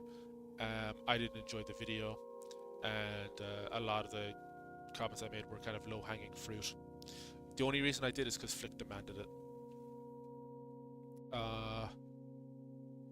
But yeah, so the reason I like doing the live reactions like on stream is because I like going back and forth with people in the chat and discussing it, and maybe they'll point out something that I didn't notice, and I love all that kind of stuff. There's something about I think the live reactions are just good for stream, just for the conversation. If there's a lull or anything in the commentary. When it comes to pre-uploading, it's like, I think, okay, let me put it this way.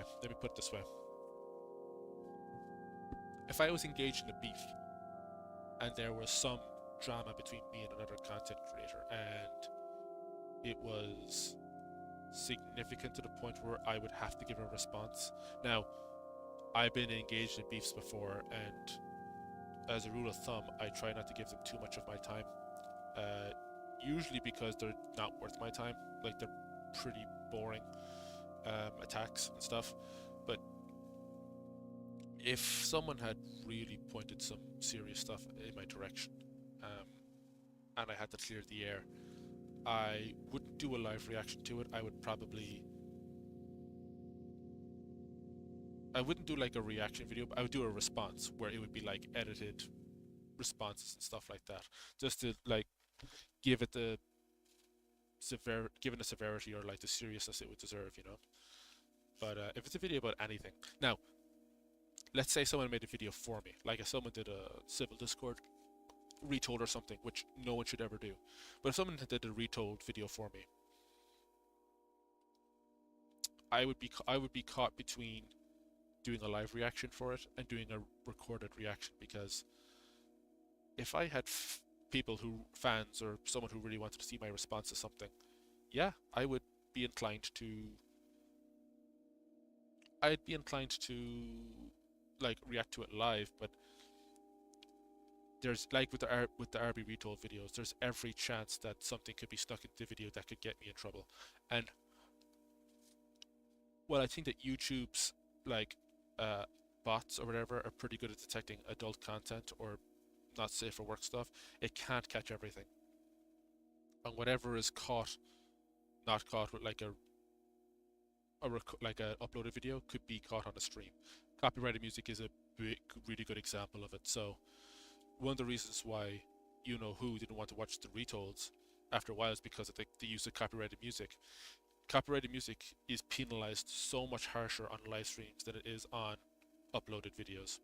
So if someone had made a video for me on my behalf and wanted like a reaction to it, knowing that people are waiting to see that reaction, I'm more likely to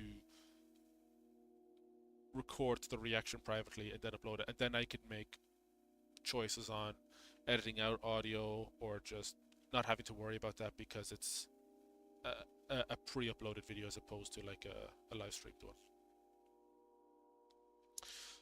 But yeah, if you want to react to Civil Discord, do. I'm curious what you'll get out of it because no one has talked about that film. No one has talked about Civil Discord in a long time. And I remember for ages Flick used to glaze it and say it was the best mashime, sorry, not machinima, it was the best mashime ever. But I think I've done a good job at pushing past where I was with that video. And I'm glad I made it when I did, because prior to that the only real machinima I had ever made was AB 3, which wasn't poorly made, but it was poorly executed on purpose. It's gonna glitch me like crazy, but let's do it.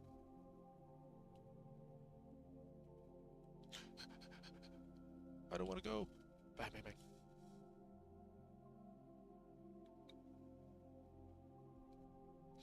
I'd like to know why you want to react to Civil Discord specifically, though. Why that video? I mean, it was our first time working together. It was my first legitimate attempt at a machinima. Flick still thinks that it's kind of too comedic, but I don't agree with him. See how badly this base glitches the game?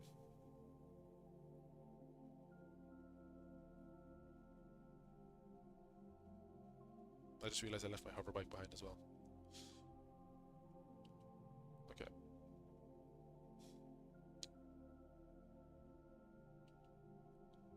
I'm going to take a brief break. I'm gonna see where Saren's at, and then we're going to get ready for the Insanity Marathon. I'll be right BRB.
Okie dokie.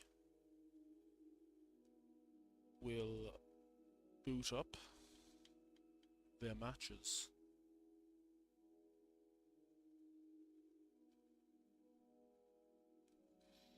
I want to review all the projects I've been in just to say my thoughts, and I'm sure you good stuff and making fun of myself is a mistake. Well, you don't have to just say nice stuff. If there's stuff that you just don't really connect with in my content, like, you can say it. I'm not gonna, because again, so much of my content is a product of its time as well. If you watch Abnormality 3 back, that video has aged terribly. It's aged absolutely horribly. But I want to keep it up on my channel because I don't want to hide from, the less appealing parts of my filmography,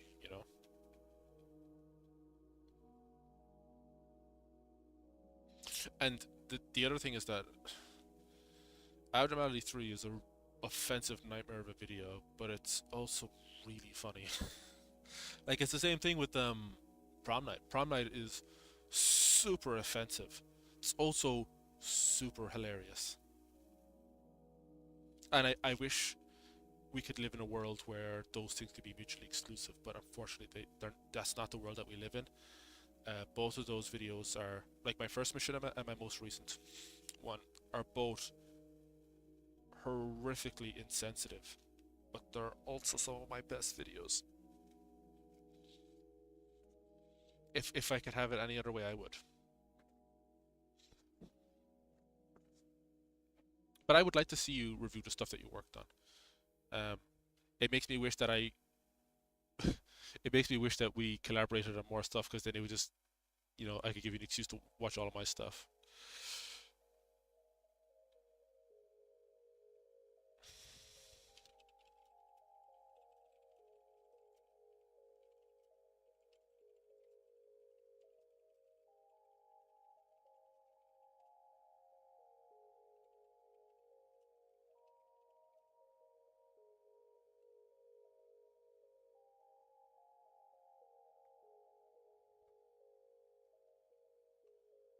Custom CE. I guess we'll go from first to last, so it'll be Slayer.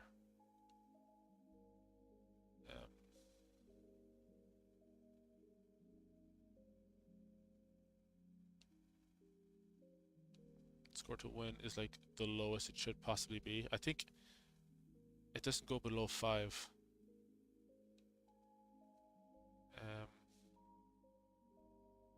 I don't think it needs a time limit. Okay.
Okay, he's on his way.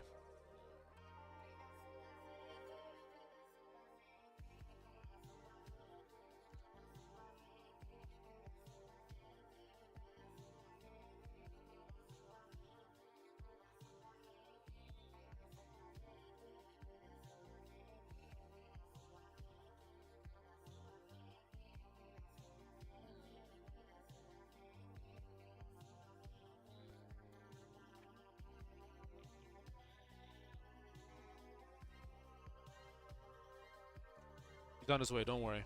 Actually, while we're waiting, I'll actually show you where I am with the poster.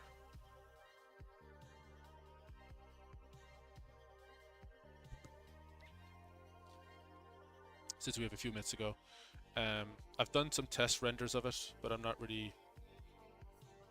feeling too confident with showing you where it is. Like, I don't want to do like a render of it, but this is where the render is right now. So I've done a lot more work in the past week on it.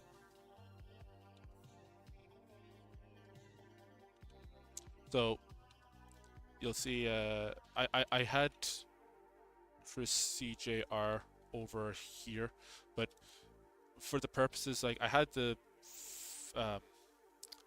camera's magnitude set to like 20 millimeters. I put it out to 30, put it into 30, make it a little bit tighter, and I squeezed everything in. I had problems with keyframes, but that got fixed quickly enough.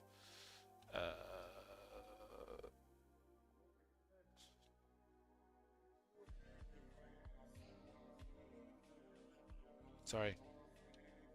So you have Daisy here, put a French flag in the helmet. Purges here with the flamethrower. Spidey Frizz here, who I caught up with recently, burnt out at the back of the Warthog. We got Sir Clowns-a-lot here with the turret. I wanted to swap out the normal UNSC turrets with the Covenant turret and the Halo 5 Splinter turret, which I thought I had the model of, but I don't. No You Man is here, hanging out the side. I had to redo his model because I wanted it to be Halo 4, because it's the only model we haven't seen yet. Tyler here with the dual rockets. Sarn is in the cockpit, although there's something happening with the rendering where you can't like see it, but the processing. Watching, yeah. So you got Flick up here. I wanted to give everybody at least one weapon, with Kirkland with the Jojo hair, Jazz with the Aldar head, Incineration Cannon. We got Kiro here with the with a jetpack. I couldn't find the UNSC one, so I gave him the elite one from Reach. Icarus is there with the needle rifle.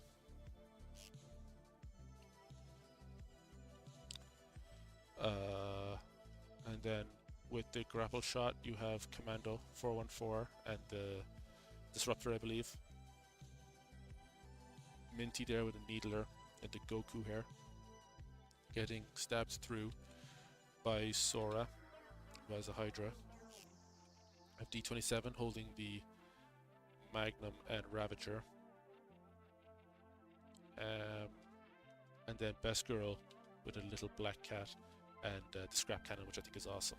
I really like Best Girl's stance, it came out really well. We have Decimator Omega here with the red pill. And that's it. I haven't been added yet. I'm gonna add myself last. I want to get everybody else set up first. So I'm gonna add a few more weapons here. Gonna add like the jetpack effects for Kiro, maybe some projectiles, and then I'll get to myself. So that's where this scene is right now. I think it's looking. I've done some test renders of it just to see that everything is coming out correctly, but so far it's turning out really well, I think. So that's where we are with that. So I wanted just that to be set up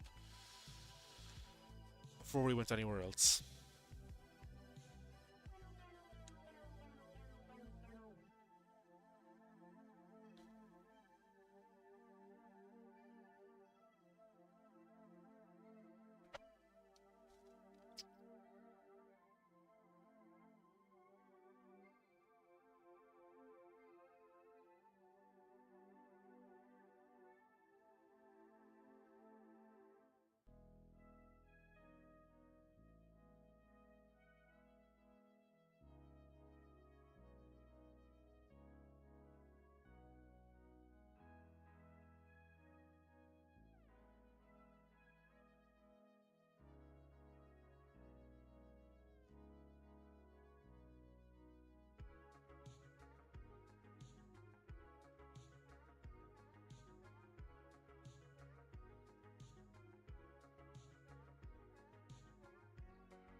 So I'm just trying to get my points going again.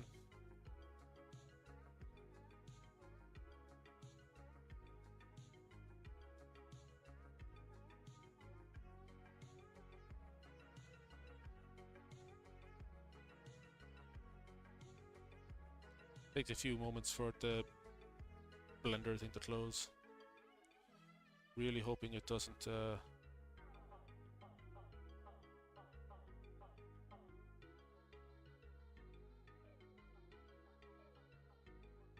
oh, this is badly cropped. Huh.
Oh.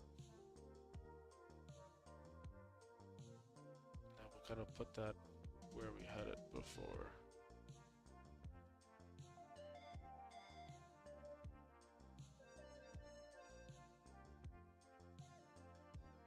Um,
okay.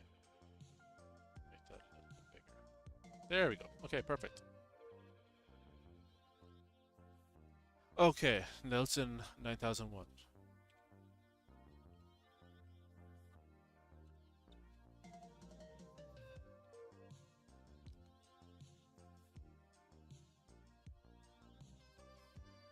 Okay.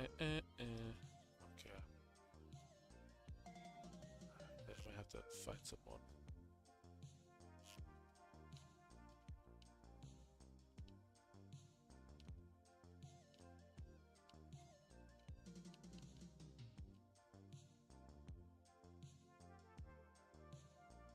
Fuck. Okay.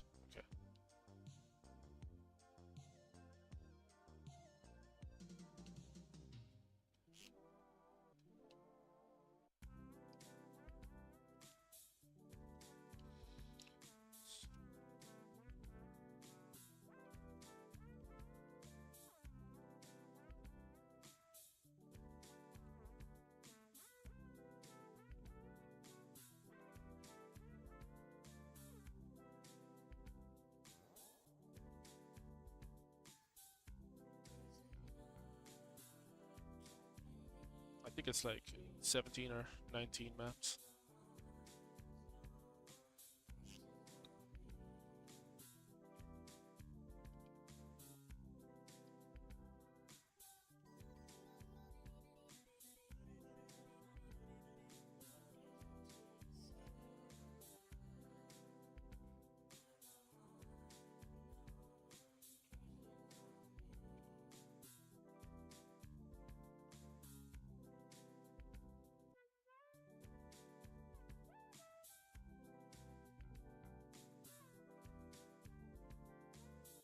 Once he gets in, we will get started.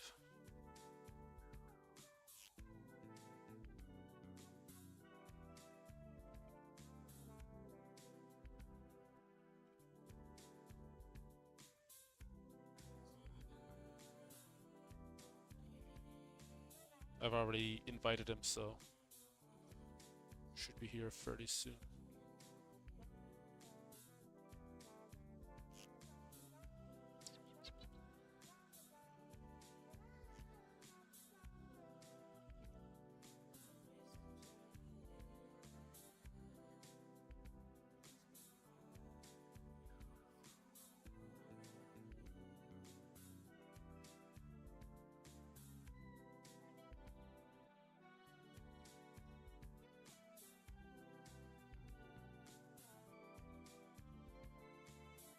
I hope he's not having any trouble connecting.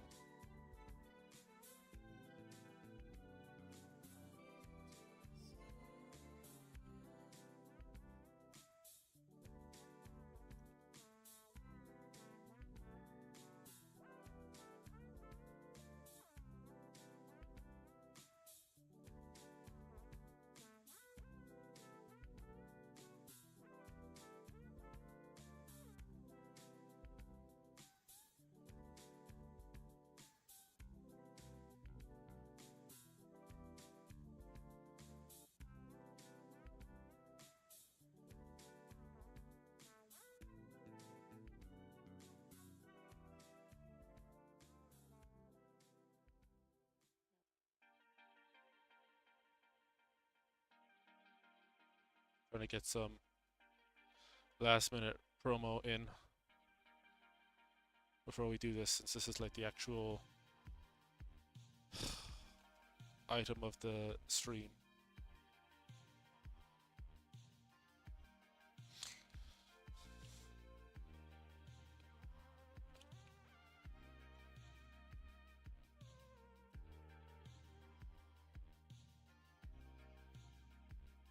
He says he's in, but I don't. Doesn't show him in the lobby.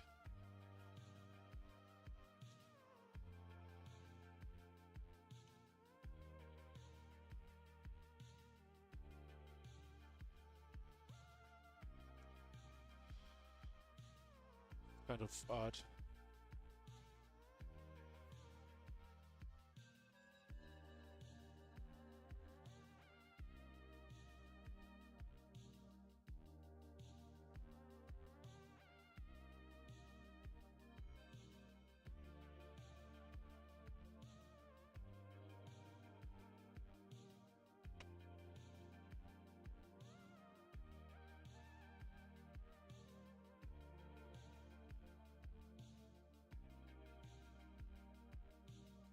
Do I smoke tons of weed? I would argue that I don't smoke nearly enough. I mean, I don't know what weed is. Sorry.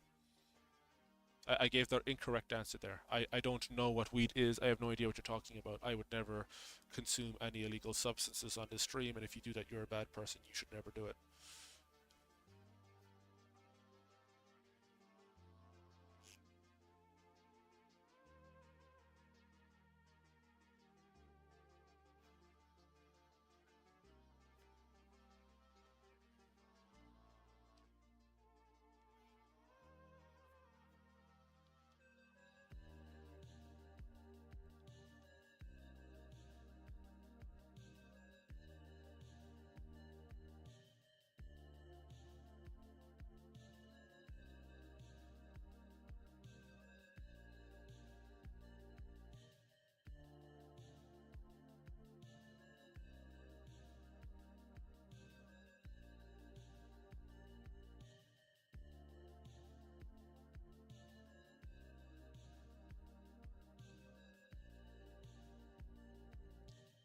He's on PC, so I don't know if there's a problem with this.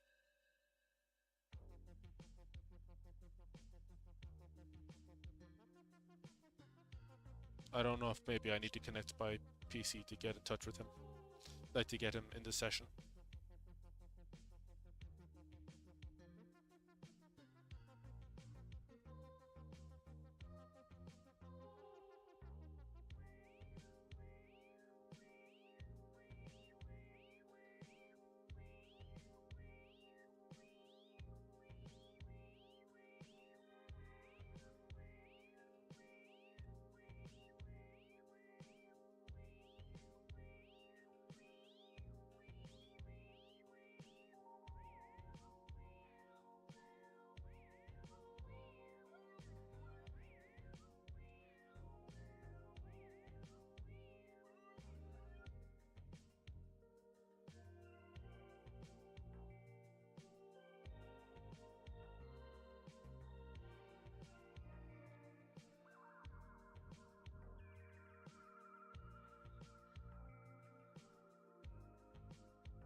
Man, I really thought this would have gone smoothly.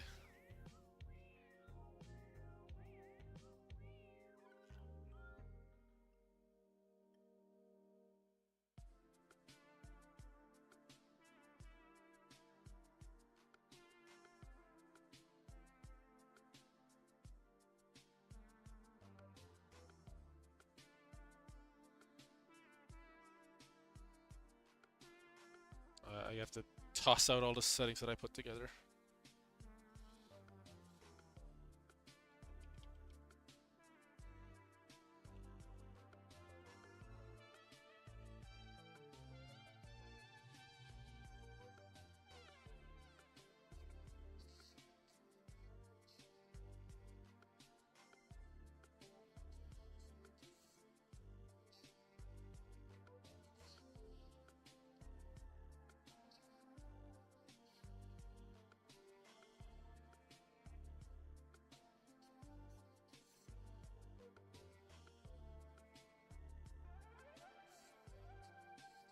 Oh, okay, we're almost there.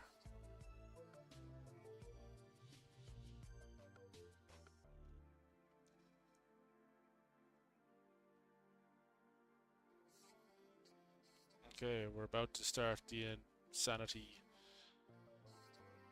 insanity marathon on CE.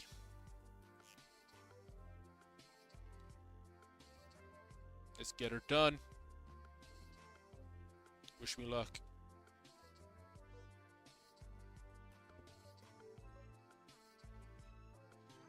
So, before you think that I'm rage quitting, after every kill, because you can't put one kill as the maximum point or minimum kill to win on this. Why is it plasma pistol?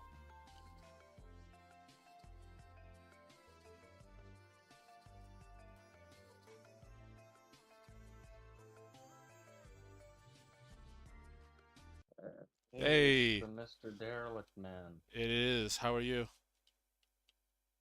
Good. Okay, I don't know why it gave us plasma pistols on start. Is it meant to do that? I don't know. Shit, let me I got take. I'll quickly take us out because I thought it was supposed to be like Magnum starts or something.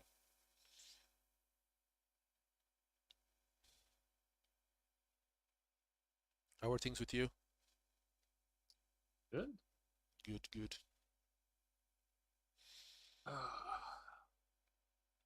I had a moment of panic here. Yeah. I didn't have Halo installed. Oh. I'll be battling you on the Steam Deck. Oh, are you on Steep Deck now? Yeah. Oh, that's cool. Um, yeah, no, it says weapon set normal. Fuck. Whatever. Anyway, it's going to be like one kill to win on every map, so we'll be fine. Um, I am not confident at all that I'm going to do well here. I haven't played in uh, months and months, maybe a year. CE No, not specifically. quite a year. Oh.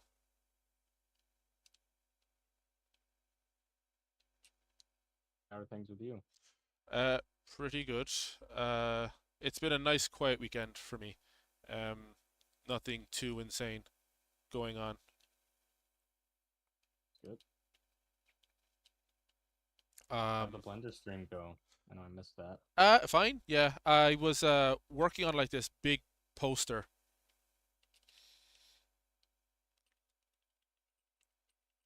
Fuck. Okay, well that's the first one. Um, so yeah, I was working on this massive poster in Blender, and it was one of those things where it was a rainy day project where I was only ever going to work on it when I had time to do so. And I've been having I've been taking a break since making stuff since I think March to April, like YouTube content, and I had a hard time getting into back into the swing of it. And doing that, working on that Blender project, kind of gave me motivation again to work on shit again. So since last Sunday, I've just been like intermittently working on it every day and loving it. Nice. Yeah. Glad to hear it. How's the game going? Good. Uh, that little break I had at the camping trip was nice, but missed working on it. Yeah. Do you? Um, I'm close to getting that car done. Kind of like a guilty pleasure feature. Yeah. I should be working on NPCs, but I'm not. Oh wait, so you only want to use Magnum, right? No, no, no. You can use whatever weapon you want. I just wanted to make sure. Okay. Fuck. Okay. I'm counting that. I kept getting stuck on the ladder. Whatever. It's one kill. We won't count suicides. I somehow killed myself on the ladder. I do that all the time. Yeah. But yeah, I'm close to getting the player's vehicle done. I just loaded it into Godot to see how it looked because in Blender everything's clean and fresh and ray traced, but Godot uses ancient technology. But I was pretty happy with it. So it's like that huge burst of motivation Yeah. keeps you going, Are you keeps one? you fed. Do you have to like leave a project in a certain way to be able to pick it up again right after, or can you just stop working on it at any point and know where to go when you pick it up again? I used to be like I'd have to leave it at a certain state. I'm better at it now. I'm still lazy though. Like I would prefer my full mesh done and all the textures and everything, so I never have to touch that again before moving on to something else. Mm, That's just for efficiency. I can pick up. I upgraded my PC recently, so I have more space, and now I just save incrementally forever. I'm a time traveler now. nice. Uh-oh.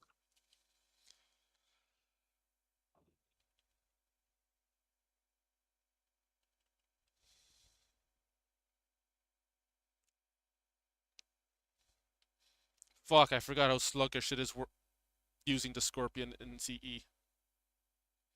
Uh, okay. That was just one hit, or did I hit you twice? I think it was one hit because my shields didn't pop or anything. Oh, that's crazy. Do you have They a? got a nerf that, hey? Yeah, they gotta patch this 25-year-old game. Uh, do you have a deadline in your head for like the game? Um, the deadline is related to my hairline, you know? The second the hairline is gone past a certain point, that's when I release. I don't know. It depends. I'd like to release it before I'm 30. Dude, you just doxed your age. Yeah.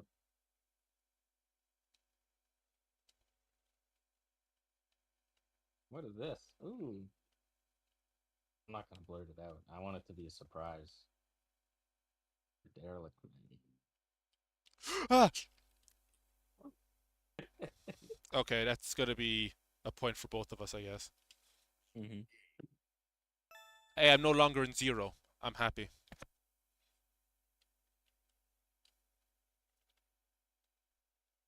What inspired you to do this format of new map after every death? Uh, I wanted to do something that was in every single map in a particular game, and just like a rapid fire kind of thing.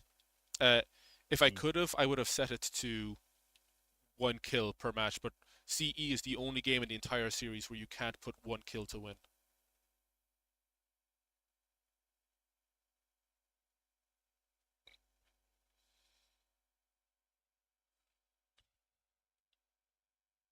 Because I'm the kind of person who will not do well in a 1v1 in a vacuum, but spread over several matches, I think I do marginally less terrible.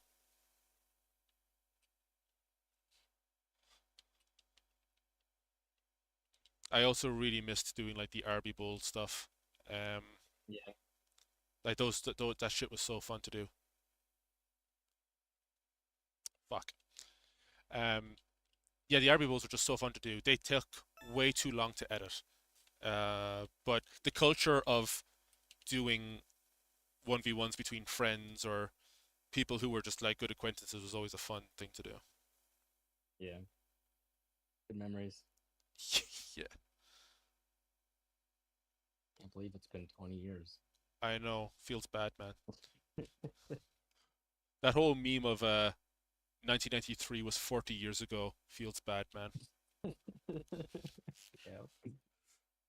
What? It was a peak. Yeah. Once you get past adjusting to that meme, it's so funny introducing new people to it, where there's just that Mhm. period of wait, what?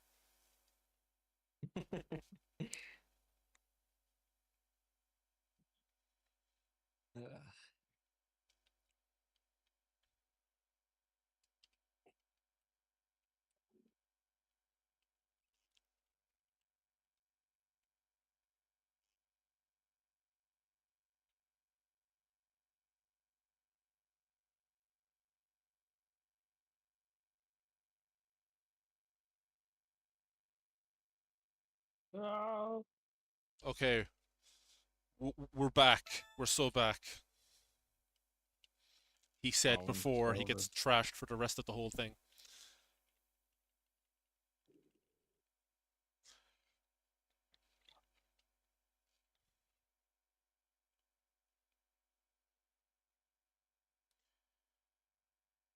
So, is Good old this Halo 1. yeah? Is this the second game that you've developed? Um, I guess technically it'd be my first. But I guess if you Everything else is just a like scuffed prototype. even the RB game, Yep. yeah, The highest gameplay that was achieved there was, I think, not even my idea. It was my dad's.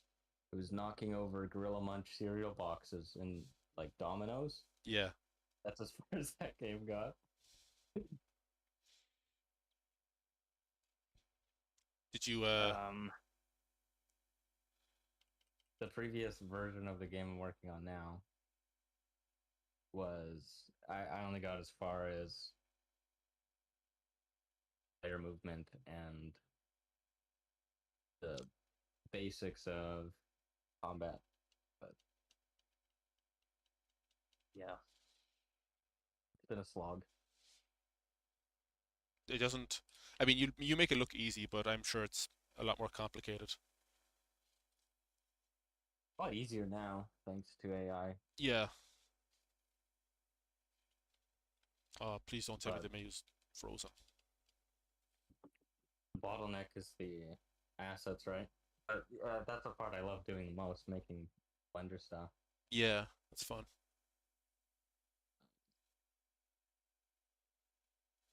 Yeah, keeps me occupied. Always like nice to have a challenge, something you're slowly building on over time. Yeah. I think it's important. Okay, I'm gonna give this menu 10 more seconds. I think I got booted from your match. Fuck. Okay. We'll reconnect in the main menu.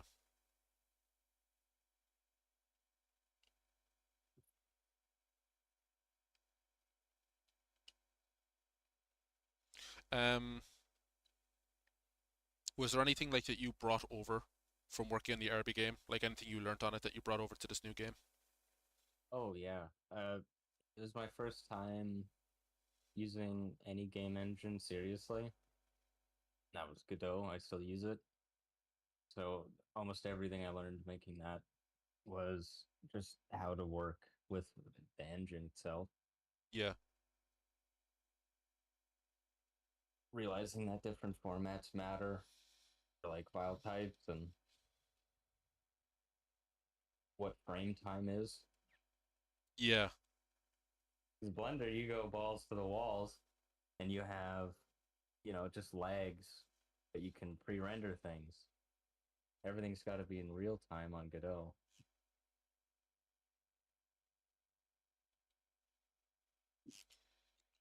Uh, I'll try inviting you. I don't know if I'll be able to invite you again because my invites weren't going through the last time.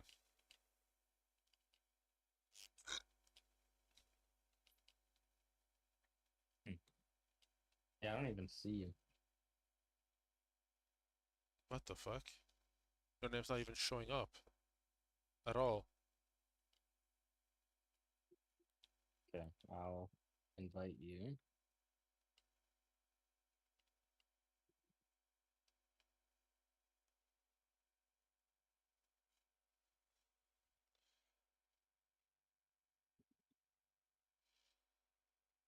Lovely.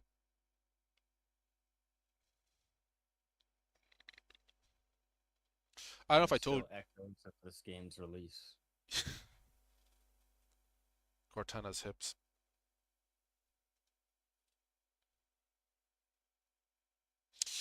Um, I actually have a Steam Deck myself. I don't use it as much as I would like to, but I'm glad that I have it. Yeah, comes in handy. Yeah. Right now, I'm using it as the benchmark for the game, seeing how well it runs on it. Is it the first model that came out? No, it's the OLED. Oh, nice.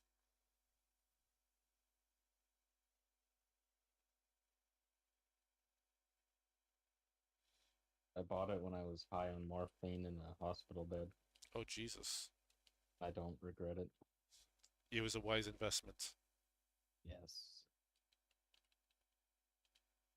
When I was a kid, I had a PSP, and it had like a browser function and a little mouse cursor. I thought it was the coolest thing in the world. Yeah. And I dreamt of this. I didn't know it, but the Steam Deck was real. It was in the future. You predicted it. Yeah, I knew where it was going. My friend has it's not a Steam Deck, but it's another version of that miniaturized computer tablet thing called a Legion. Yeah. He swears by it. I haven't seen him play it yet, but there was a whole thing with the electrical store he was ordering it from and the postage and everything because he wanted to get one of those bundles where they get the screen protectors and the case with it. Hmm. Um, he has it now though. I have to try it sometime.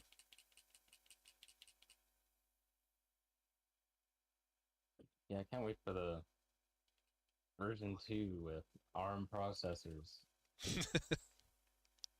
For fuck's sake. I thought I had to start on that. Um, do you ever plug your controller into the Steam Deck? No. I've because I noticed that it has like the USB-C port, so I just wanted to try it and like playing using the gamepad on the Steam Deck is fine. But I'm glad that if you wanted another option, you have that available to you as well. Beauty of Linux. I know, right? Yeah. I guess some people use it for like they buy the dock and then they have their TV going. Yeah, it's great for I love using the Steam Deck for emulators as well. Yeah, I haven't messed around too much with that. I wanted to play Wii games, but I got annoyed with fiddling.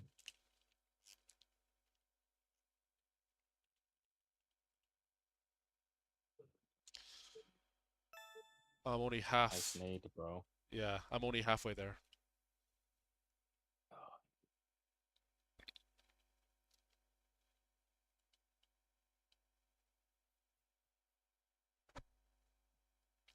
I really want to see if I can get into like because I don't understand how some emulators work, like how a Wii emulator would work or a DS emulator. I guess because the Steam Deck has a touch screen, so that I guess that's fine. But I'd like to emulate games for more complex consoles, I suppose. Hmm. Yeah, I've been playing games less and less. I think nowadays it's just Counter Strike. Yeah, fair enough. I still have to play that. I've never played it.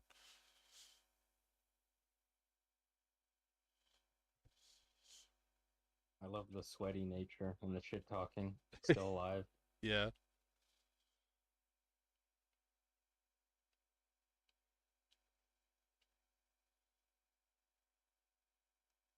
Ooh, I remember this map. Yeah. Oh,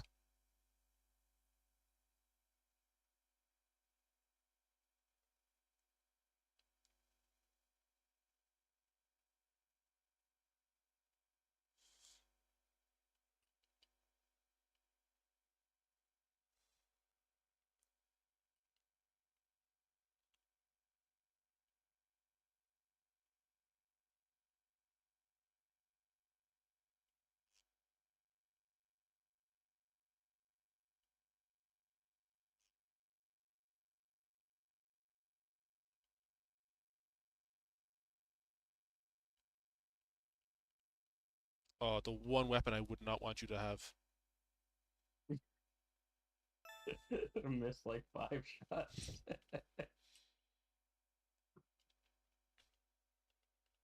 Oh, I am rusty. Oh yeah, you're doing terribly. I died, more than once. How dare you? How will I recover from this? Yeah, this is a bad look for you right now, having died a whole once, two, three times maybe. I hate this map so much.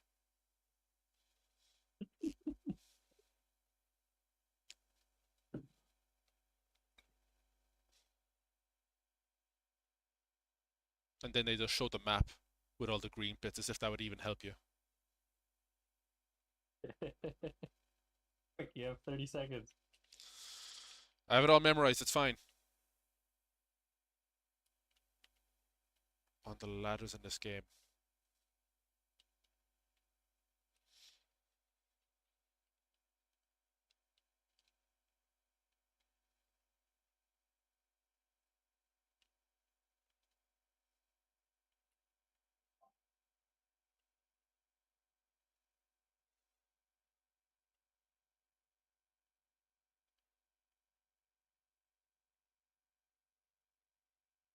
I think the devs, when they're making this, they like just implemented the teleporter. They made this map Yeah, right after. That's what it feels like. I wouldn't be surprised if I found out the devs were on crack when they made this.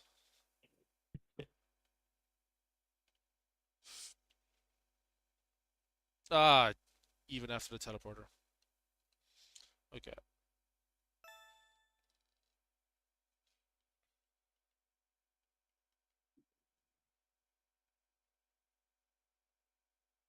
Which is your favorite Halo of all of them? 3. Three, yeah, me too.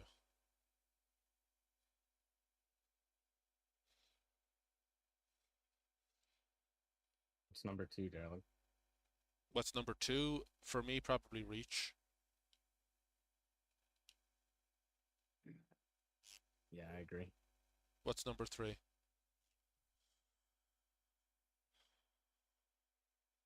Oh, Halo 2. Okay.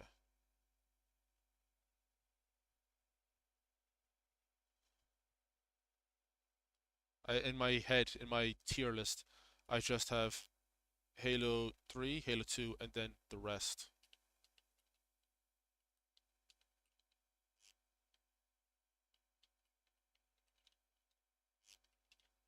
Ah, gee.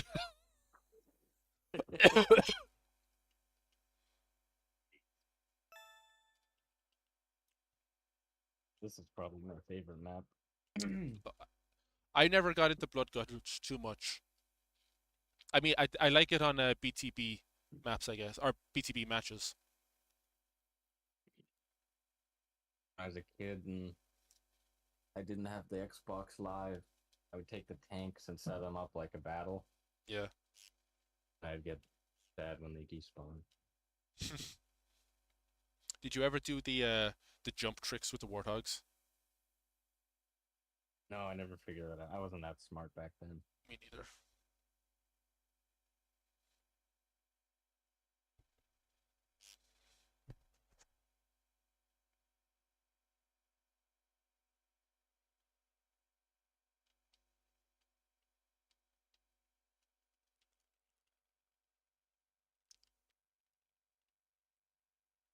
and now I'm realizing which button has the melee attack.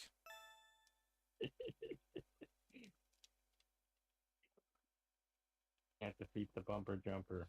I suppose not. I have to constantly change my control scheme if I'm doing like machinima shit because there's only one control scheme on Halo 4 on MCC that allows you to do alert carry. What is that? That's just like lowering your weapon. Oh yeah, that makes sense.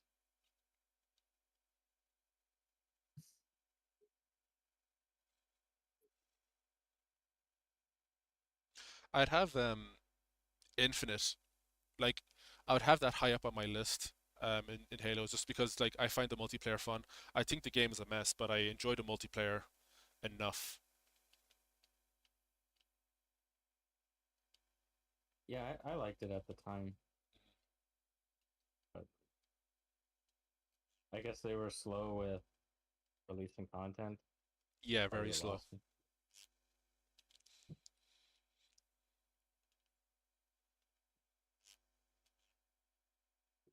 Nice.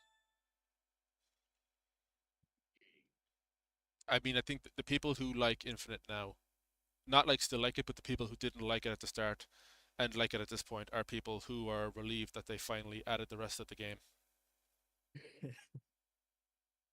How long has it been? Three Uh, years? it's been in September, no, in December it'll be 5, I think. Oh my god. I know, right?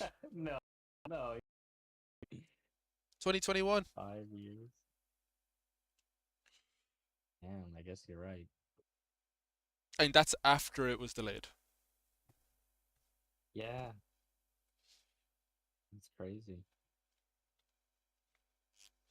Have you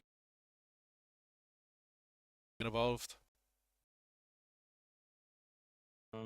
Not after it was initially released. Yeah. Has anything new come out? Or Uh, someone is like supposedly saying, Jesus Christ, that it's meant to be coming out in July.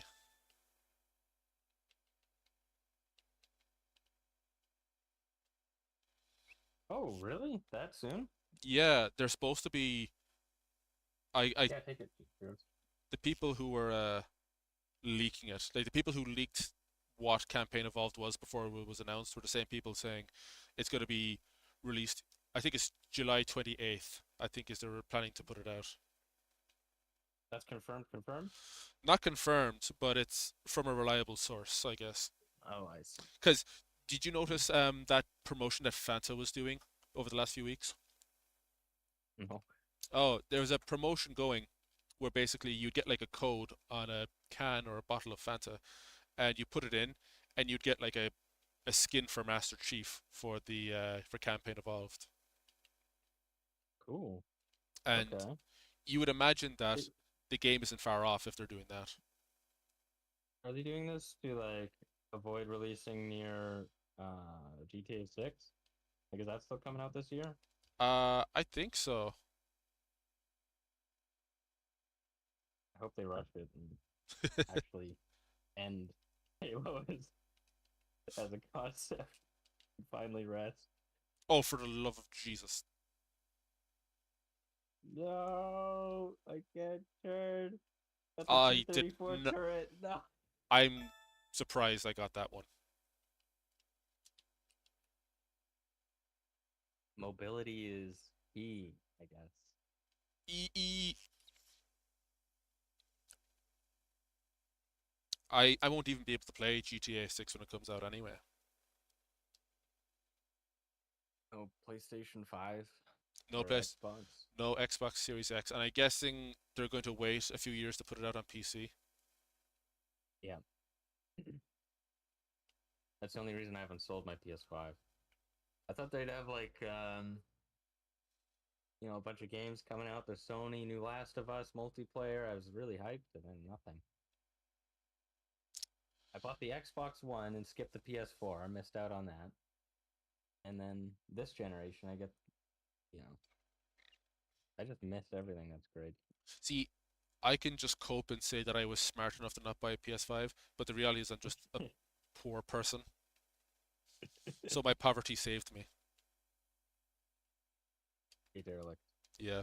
When I'm done with GTA 6 and it still hasn't come out on the PC, I'll mail you the PS5. It'll be done. Yeah. it'll take it'll take about five. By the time it gets here, there'll be a new Grand Theft Auto out, or maybe not.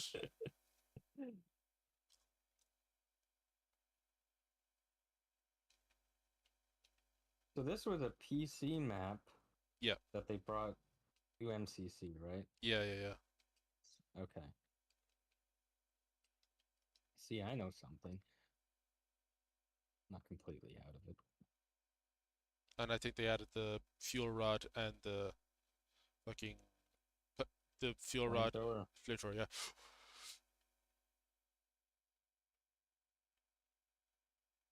Oh, this thing handles like a fucking cunt. Okay. Did you ever hear like urban legends about Halo when you were growing up? No, my first memory was playing Halo 1. Yeah, yeah. I Uh, am legend. oh, keep forgetting you're fairly younger than me. Um, my first memories were playing CE as well, but I'd go to I didn't have an Xbox until 2012, and so I would play it with my cousin or my friend at his house, and on Silent Cartographer, you know the way you're on the island. Yep. They would say, "Oh, if you go into the water, there's like a giant purple fish that comes out and kills you if you go into the water." I wasn't there for that, but when Halo 3 was big, RB and the Chief, the height, Yeah, what was it, 2009 or 10? yeah, And just old YouTube watching videos of skulls and cheats and hacks. yeah.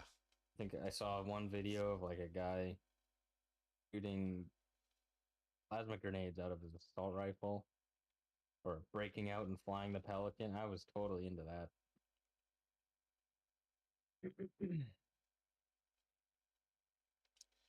There was because you couldn't look up cheats and stuff, and people didn't have mod tools. So if someone had exploited the game, it was really exciting. Mhm. Yeah. Oh, I felt that.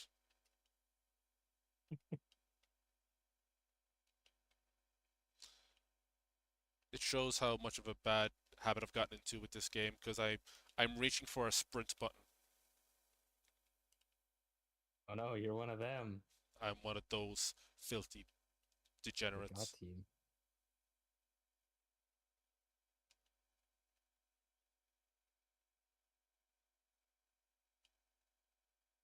War Thunder's got to me. I'm playing. I think it's War Thunder now.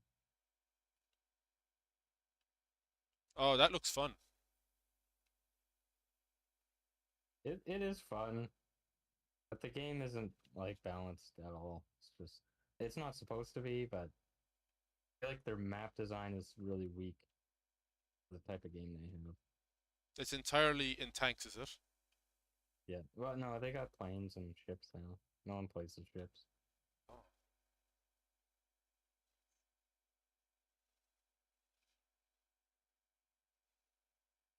Some of the maps are really good, but there's no way to pick the maps you like.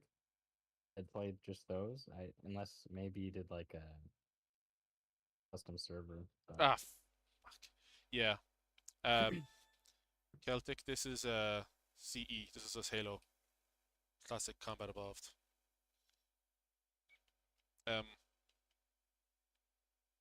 I told you about Celtic before, but Celtic is a guy that I do a lot of blendering with for yeah, yeah. oneself. Um, doing a lot of really ridiculous stuff with Halo models that we probably shouldn't be doing.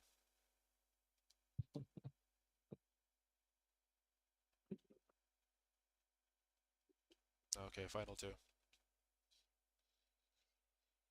Oh, we only got two more left. Yeah, I'm surprised we got this all done within the hour because I I was terrified about how long this would take to do because I didn't want to like hold up your entire day. Oh, you're good. My only responsibility is that turkey, and all the prep's done. So Responsibilities. my my workplace gave me this turkey, and I just had it in their freezer for a year now. Jesus. They're finally picking it out, so time to make it.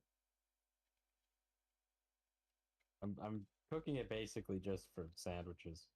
Yeah, you're gonna cut it up and put it in a sandwich. Yeah, Are you like, thing's massive. are you into cooking? I do enjoy cooking nowadays where I live. I have to cook every meal ever that goes into my body. Yeah. So I'm very lazy now. I'll just have quinoa, low salt, turkey, whatever's cheap and somewhat good for me.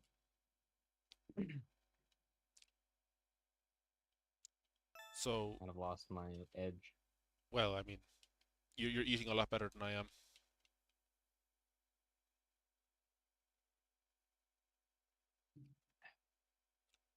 Last night though, I made cheeseburgers, bacon cheeseburgers, and that Oh, was great. there's something about cooking your own burger that makes it all the sweeter when you bite in. Yeah. I the reason I was asking like do you cook is because when I was in college getting my degree, I was like living out from home and stuff, and I was trying to get into the habit of cooking for myself because you can very easily get into the trap of student living where you just get takeout all the time or get shitty Mhm. microwavable stuff. And I started cooking my own stuff, and when I like, you're joking me. No way.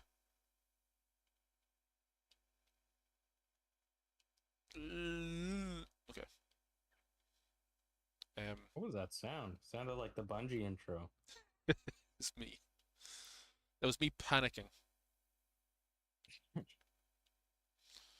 Um, yeah, when I first started student living, I started like trying to create my own meals and stuff, and I noticed that you can get chicken burgers, you can get turkey burgers, and I asked like, why can't you get duck burgers? Because it's also fowl, right? And then I tried cooking it, and then I realized why there's no such thing as a duck burger because the meat is way too tough. Yeah. I've only had duck once, and it was a fancy restaurant in Victoria. Yeah, They cooked it perfectly. It was like, oh my god, where has this been all my life? it's the best meat in my opinion.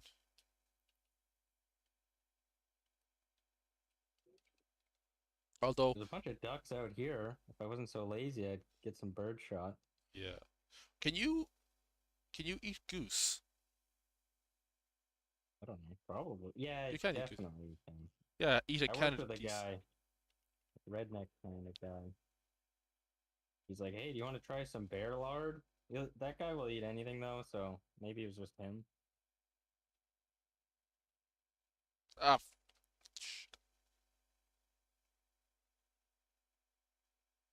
It was our longest battle yet. this is dancing. Dog fighting. Woof. No. Oh my goodness. Well, that's how the cookie crumbles. I'm only Yeah. around half what you have. What's the final score, The final score is partner? 7 points for me, 13 points for you. That was a good game. It was, yeah. I'm very thankful that you came through to embarrass Yeah, me. sorry, it was You're good. You're fine. bit rocky there at the beginning. Um,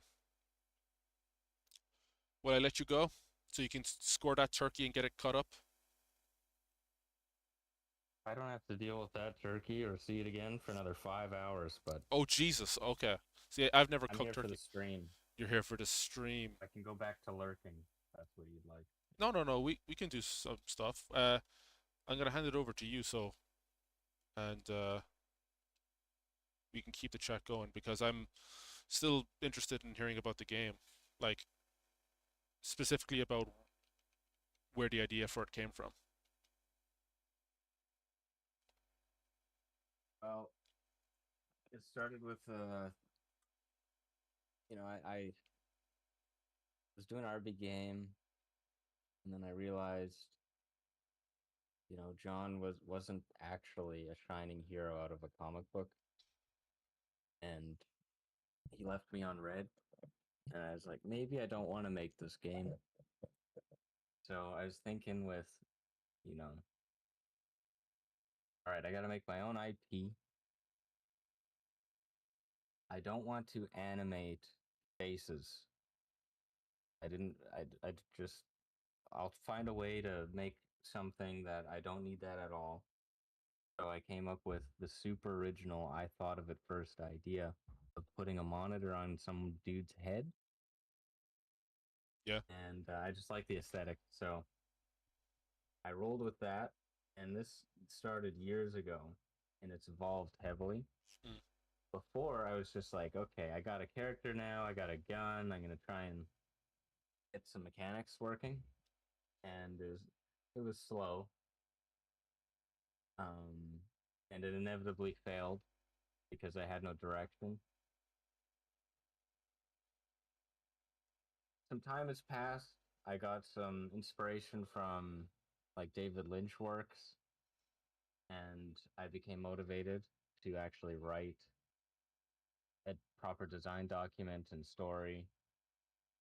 And now, kind of like the previous issue I had was I had like feature paralysis, where it's like I can make these models, I can make these animations, I can put mechanics together, but I didn't want to commit to anything because next week I might change my mind, right? Right. So now I have this design document um, with a bunch of features that I feel I could make fun. I don't think they're there yet, but the workflow I have now with Claude and how I've used it before, but now it's like it's gotten to the point where it's so good, especially for my needs. Games don't have to be like picture perfect code wise. Yeah. It's just allowed creativity to explode. Um, yeah, it's just every day I'm just holy shit, this is fun to work on. I'm just having a blast. A lot of the ideas though are kind of rooted in Lynchian surrealist, trying to make that into a game, right? Yeah. Um, the core idea is this guy that you play as. His, I got this idea from there's a German case of a woman who grew up her entire life thinking everyone had a dragon head. Like she would just see like she had like some mental delusion. Yeah. And I just thought it was kind of an interesting thing. What if you played as a dude who saw everyone else in this weird, messed up way with computer heads? I thought it'd be cool. And then I thought of well, I need companions. I'm gonna make uh so Cam, I call him Cam, your camera. Yeah. You'll take pictures with him. What else can you do? You can record sound. I know sound's really important for games. So, especially horror ones. I'm looking on the forums. I'm always like, I'm a geek, right? I'm looking at all the things people are doing with Godot, and they're doing ray traced audio. There's things are just starting to click, and yeah, I don't know. It's still loose. There's a lot of things I haven't fully committed to, but I have I don't know, like an 8-page document that I'm really happy with, and I think it's doable for one guy, especially these days. Good point. That's my TED talk. Because a lot of people, I guess, I don't know, because I've never made a game, but I guess a lot of people have a big idea for a game, and then they get started, and then I don't know if they overshoot or something, but they realize that it's probably work for several people more than one.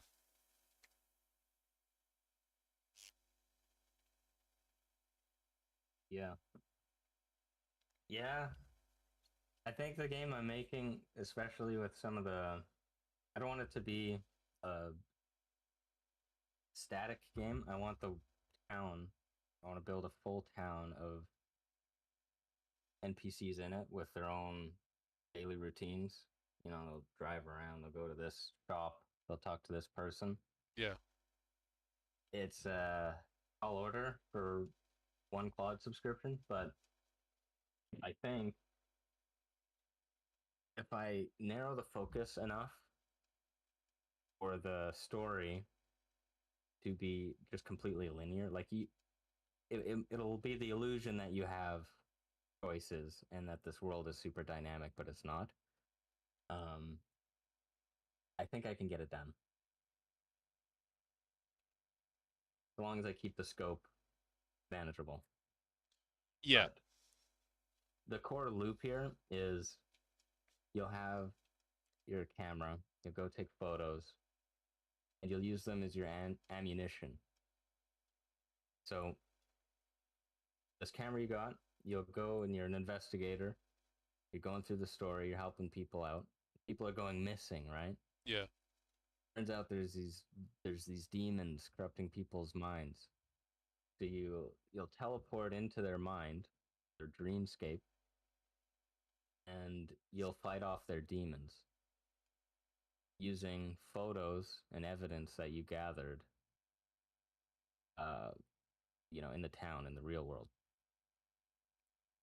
And sort of the loop will be if you do really well and you can fight off their demon, their boss, or whatever, the person is saved, they're in the town, and you move on, you continue the investigation, the story. yeah, If you fail, you do a bad job, that person in the town will be gone. They'll go missing, they'll be murdered. So at the end of the game, you'll kind of see, well, how many people did I protect or save? And I'm going to tie it into the ending where the ending is the exact same, but parts of the ending will be different depending on if you've done a good enough job. I don't want to say much more than that, but oh, okay, yeah, fair enough.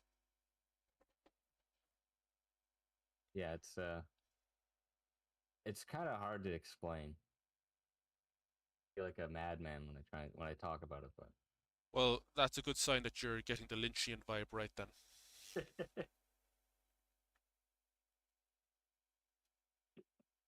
trust the process. Oh, that's, yeah, trust the process, that's what they say.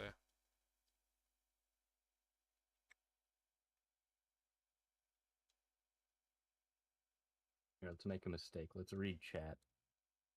Just reach out. I mean, it's going to be all of Celtic.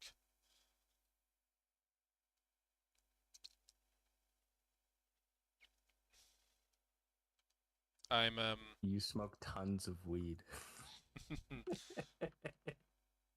Oh, am I supposed to be starting a game you here? can if you want. I booted up Blender just to like work away like poster a little bit, but we could also just play some games of Halo as well.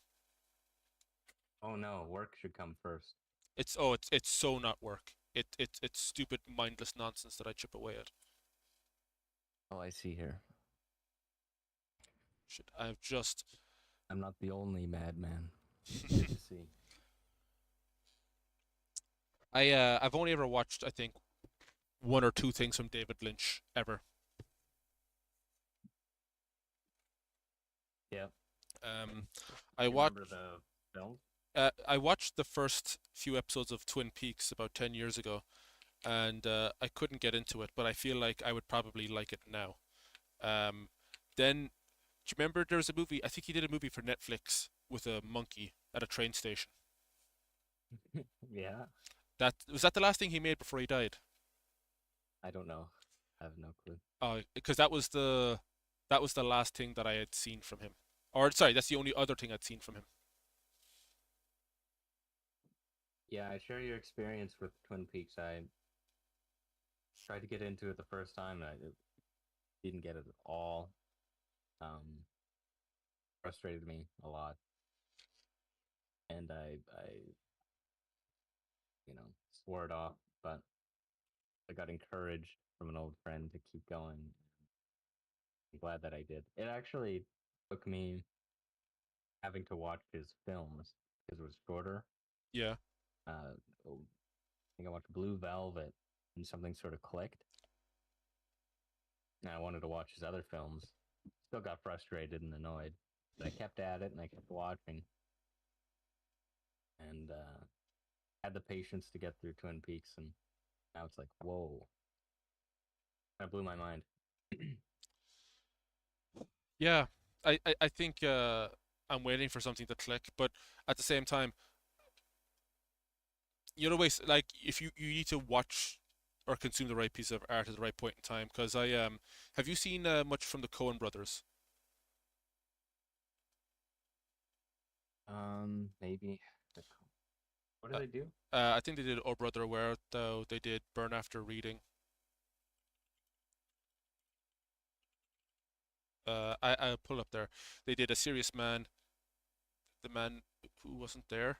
Um, I've seen Fargo. I like Fargo, Big Lebowski. oh yeah, I've seen Big Lebowski. No Country for Old Men was good. Yeah.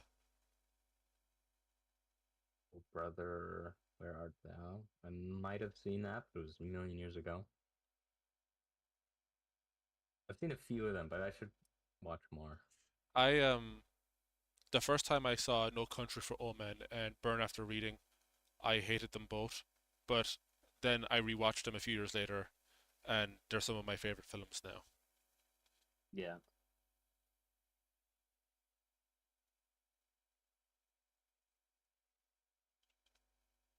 No Country for Old Men. What was the other one you said? Burn After Reading.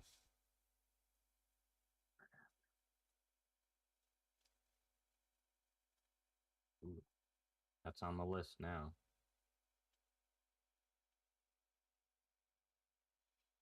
Disc containing mysterious information from a CIA agent ends up in the hands of two unscrupulous and daft gym employees who attempt to sell it.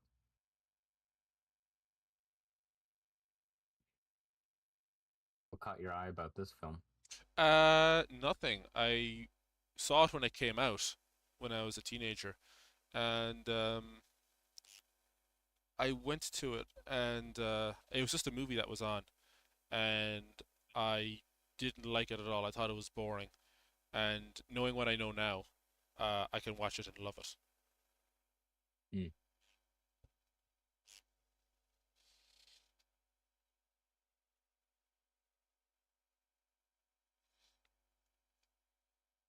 I think maybe I was just too much immature for the film or something. I understand that. That's me.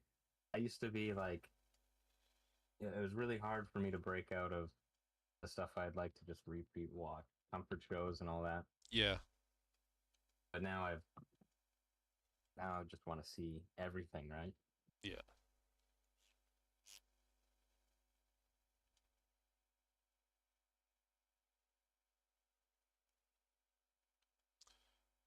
Oh,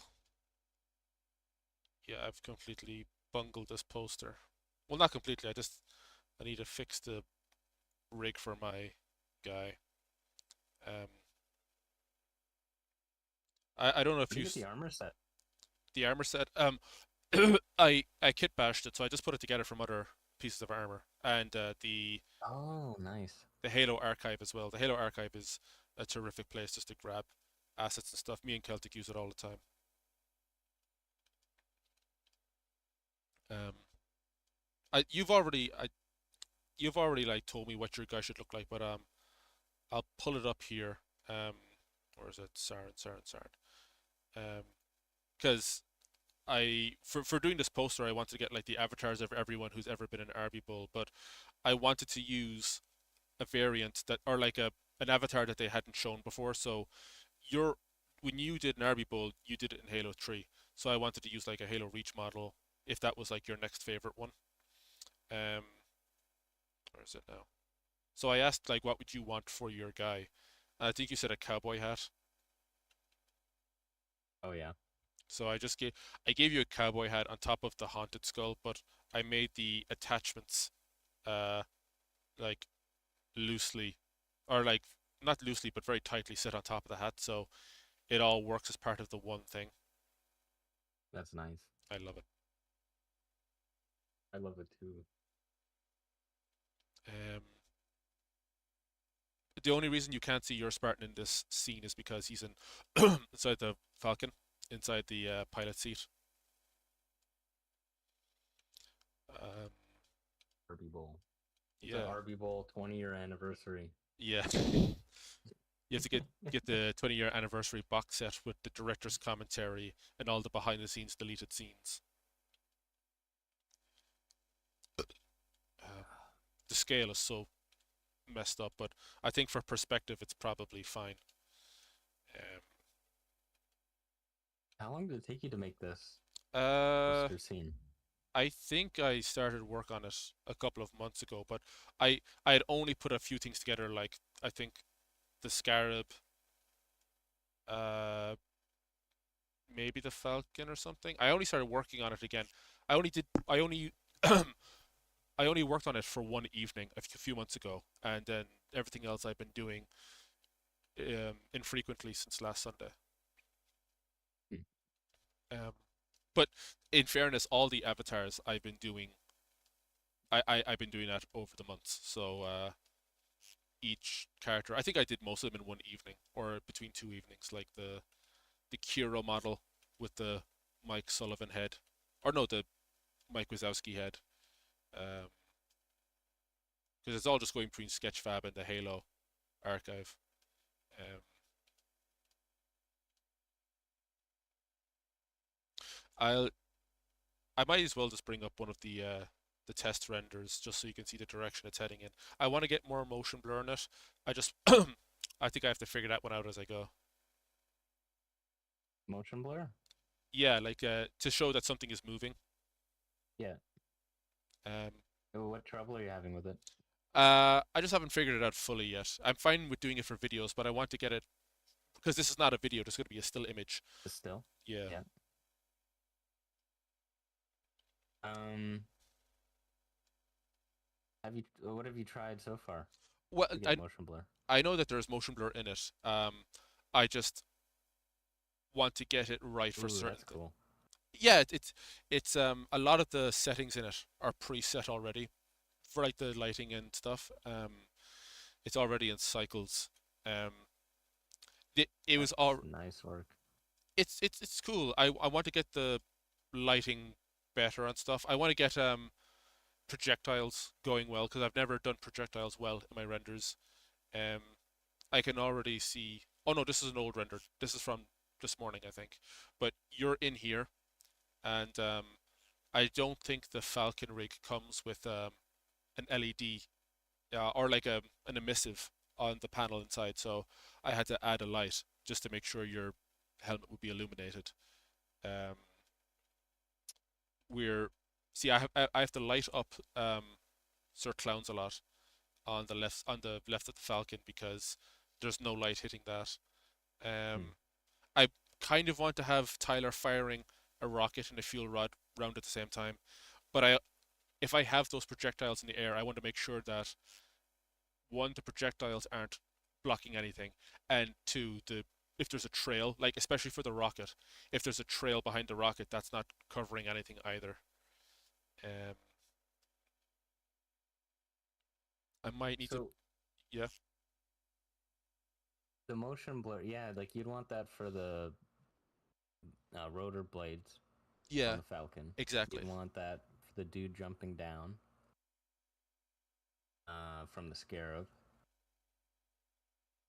Yeah. And what have you tried so far to try and get that effect? Uh, well, I've used it for videos, but for this image, I want it to be like almost the last thing that I do, because I feel like Mm. it's going to embellish what's already there.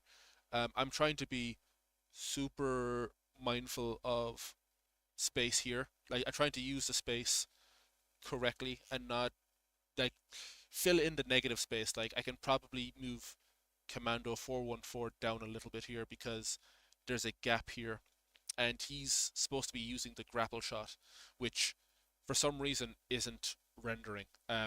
In the project, it's set to render, but there's probably another detail that I'm missing. It might be an object set only for EV or something.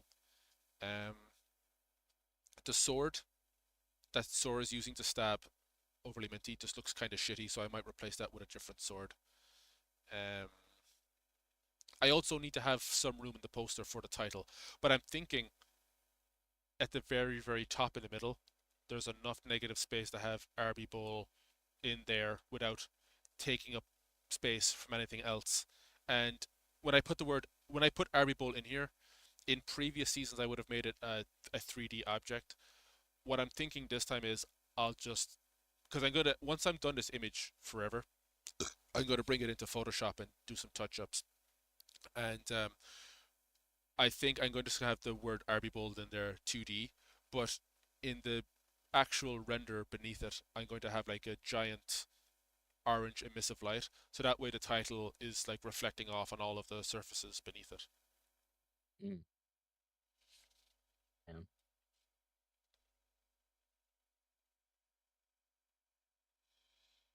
Um, Also, I was trying to upload all these renders on like all the previous posters onto DeviantArt because I figured that would be a great place to have my renders, and it wouldn't render a single fucking one. Mm.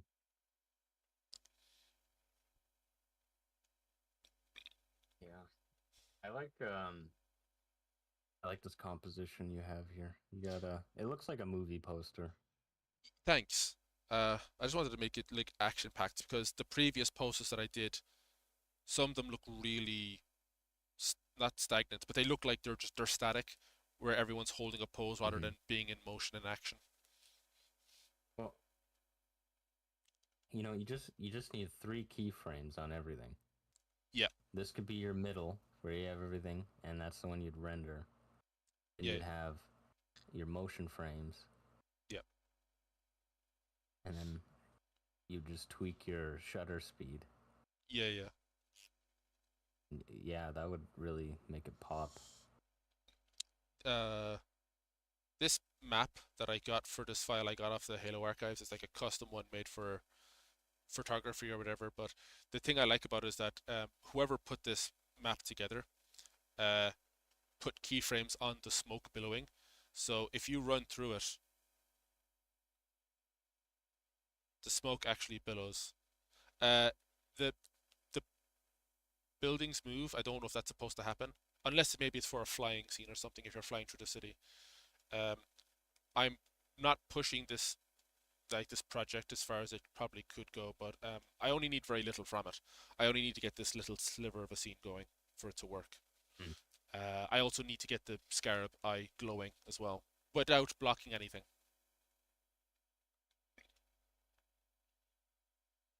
I also need to add me because I'm not in it.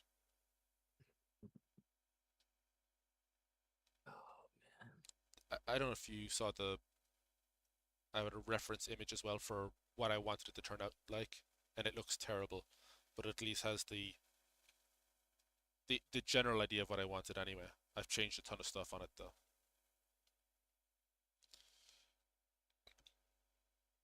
I think I have. Yeah. Beautiful. You should just go with that. Yeah. That's the final poster. This this this is the prototype. Derelict. Uh, I think you've seen the previous poster with you with the two sniper rifles, right? uh, I may have. I don't remember. I'll bring it up. I'll bring it up because it was like I think you were in season three, and for each season I want to do like a poster with everyone in it from that season, and because you were, I think your 1v1 was at Sir Clowns a lot or something. Um, Yeah. you were insane with the snipers, and I asked you like what detail should I add to your Spartan, and I think you said like a boonie hat or something.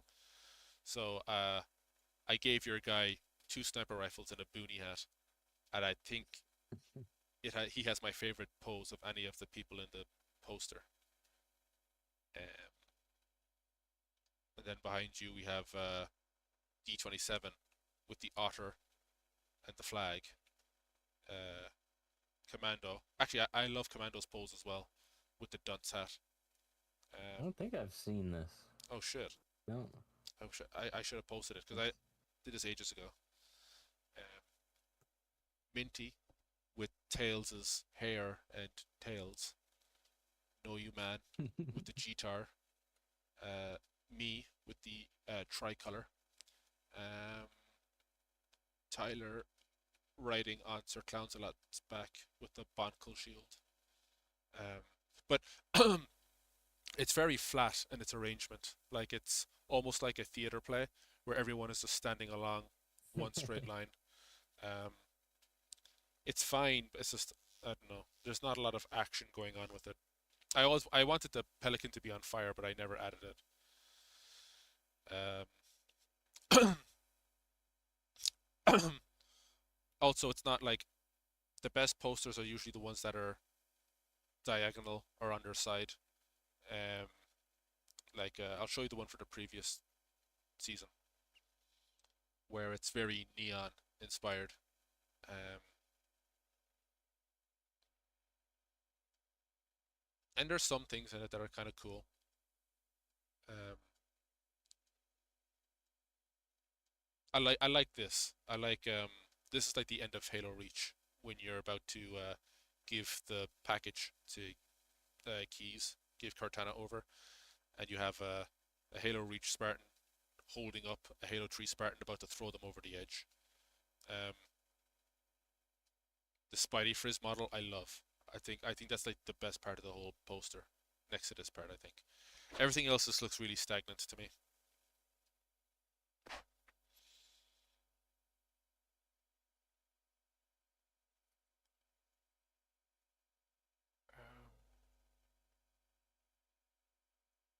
And then The Spidey is brilliant. yeah, it's awesome. And I almost didn't include that in the poster. And this is the OG uh, poster that I did for season one. This is like when I was properly learning how to do Blender. So there's a bunch of stuff here that's badly done, but I'm glad I did it to learn. But then you see the progression. Then you see the progression. Exactly. I so badly want to get into like doing thumbnail art or stuff for other machinima creators because I think I do a decent job of it. And it's not even just the Blender stuff, but also just the graphic design. Um, like the poster for prom night. I have no idea what was going on when I made it, but I think it's perfect in every way. Prom night is that's gonna go into an archive one day on a plaque behind glass. It's gonna go onto a it's gonna go on a list. It's gonna go into a set of files. There's gonna be a file leak, and it's gonna be in those files. Everyone's on a list now. Yeah, that's the Not special anymore. no. Good old days. Being the town schizo. Everyone's a schizo now.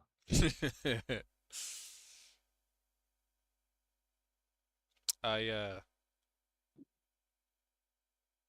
some part of me makes me wish that I maybe had put the elite head in the middle here, in between the words prom night and above disaster. Um, and in fairness, I could change it still, because you could just update a thumbnail. There's a thing on YouTube now that I noticed that if you upload a video and then within the first 10 or 12 hours you change the thumbnail, it pushes it more in the algorithm. Hmm. You know all the hacks. You know the meta. Not enough, obviously. Uh, oh yeah, I actually have some of the project files here. I didn't show these before, but like the picture of the Spartan in the thumbnail was just like taken from Blender with a green and red light for like a 1960s 60 or 1960s kind of horror poster thing with the gasping. Um, and then I just kind of put that through the. I love the oil paint effect in Photoshop, but also you know the way you use like the blend mode to like put a texture over an image. Mm-hmm. Oh, I love doing that so much. Uh, I don't know if you've seen this. It's you know that Wojak of the guy at the party. Probably if I saw it, yeah, I'd recognize it. Let me put up the original one first. Um, uh, guy at The, party. the dude like standing on by himself, kind of. Yeah, yeah, yeah, The Chad hanging out with all the ladies. That one. yeah, yeah, yeah. And he's like holding a drink in the corner. It's this. Yeah. Yeah, I made one of those for prom night, and I don't think anyone got enough time to actually read what it says. Um, they don't know that he stole my date or that I tore 3 ligaments. My mommy had to give me a ride to this. Quite a few lamos here. Actually, some of the guys are kind of cute. I wonder if Weight Watchers is open right now. Why does the security camera footage of Jeffrey Epstein's prison the night he died have so many inconsistencies? And yeah, we got a nice Reach Spartan here. We got a nice. Oh no, this is the guy who cooked him, and this is the elite. Reach Spartan, Halo 5 Spartan. Uh, I didn't make this. Someone else made this, like the Virgin and the Chad thing. Yeah. It's such a funny image. Uh, oh yeah, then I made up a fake poster for the prom, and I called it John Prom. And Good old John. no word of a lie with this.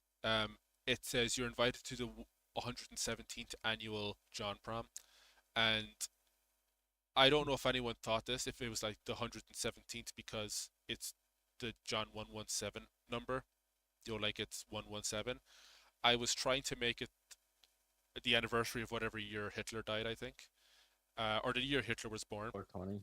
Yeah, which which in the year of the prom, which was 2006, it would have been the 117th anniversary of Hitler being born, and pure coincidence that it happened to be 117.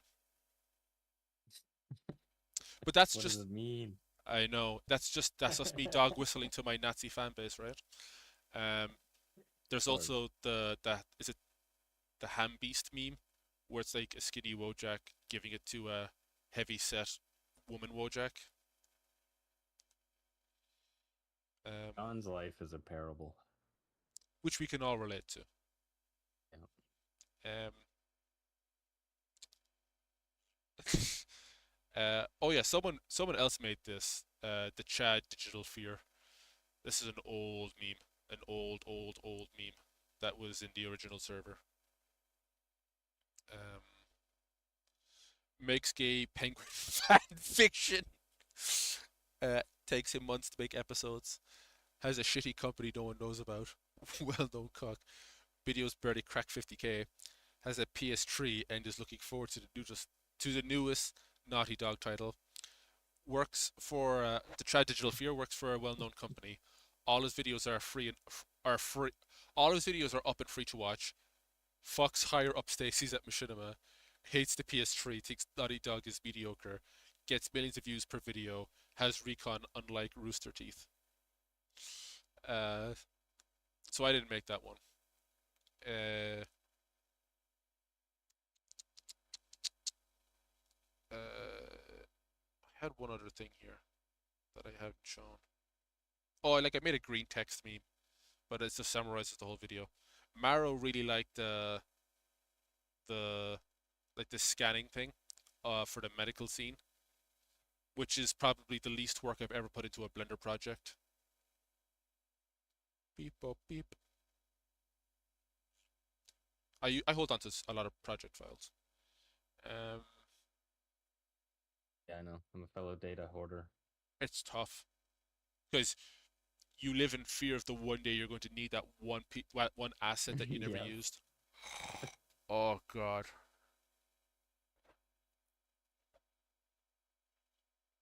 Yeah, that was a brilliant video. And the moment you finish like a good video, like sometimes you just have people saying, "Okay, when's the next video?" And then you live in fear of how am I going to top that with the next video. Yeah. You know, it's funny. Like, you know, it was a good video. Even John, right into it, he was all pissed off I can't even talk and about it. ass mad. Uh, yeah, Fucking hell. good times, man. Good Oh, times. They'll come around. We'll see the light. they were the best of times. We was Kangs. Um, I think I still have stuff from Chewy's. Yeah, I still have stuff from the Chewy's finale, and that video is like 2 years ago. Um, I still have the Blender projects. I still have some of the footage. Um, Christ, I have different drafts of it. Jesus Christ. Oh, and now I'm looking at the stuff, and now I'm just going back to this point in time.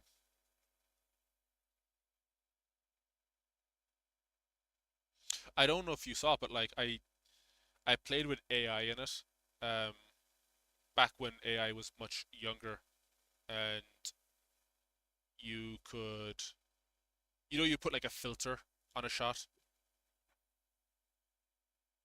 Mm-hmm. Um, but like considering where AI is now, it's completely irrelevant.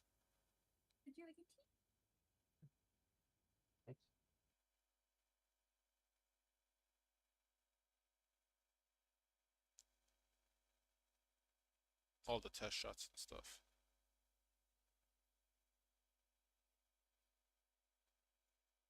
I didn't get a lot of. I mean, Flick was fairly surprised that I did this, but I thought more people would be upset about it.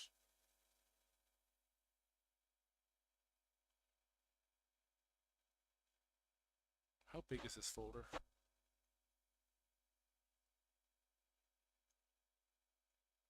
That's cool.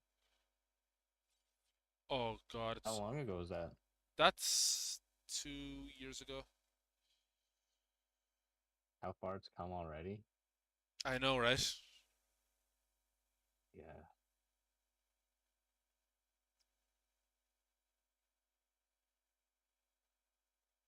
But like, I'm unlikely to do that again. Um, I think it's funny for shit posting, but now I feel like I just want to keep it at arm's length away from like my legit material. Yeah. I'm not the best programmer in the world.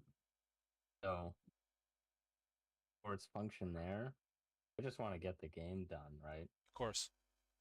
I don't let it touch the art. That's all got to be me. That's the fun part, right? Yeah, yeah. The design of it and how it plays, how it feels. Just like a structural help. How I see it. I know there are a lot of other opinions on that, but Oh, yeah. I mean, hey, man, I just want to play the game. Like I'm making this game for me. There's no other game like it, so I got to make my own, right? exactly. I want to live in that world or visit it. Maybe not live in it.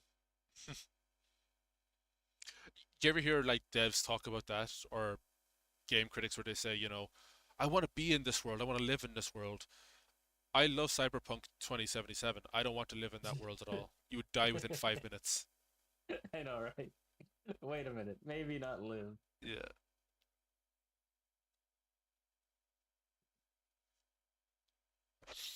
I love. Struggling with the interior of this car. Oh yeah, how's it going?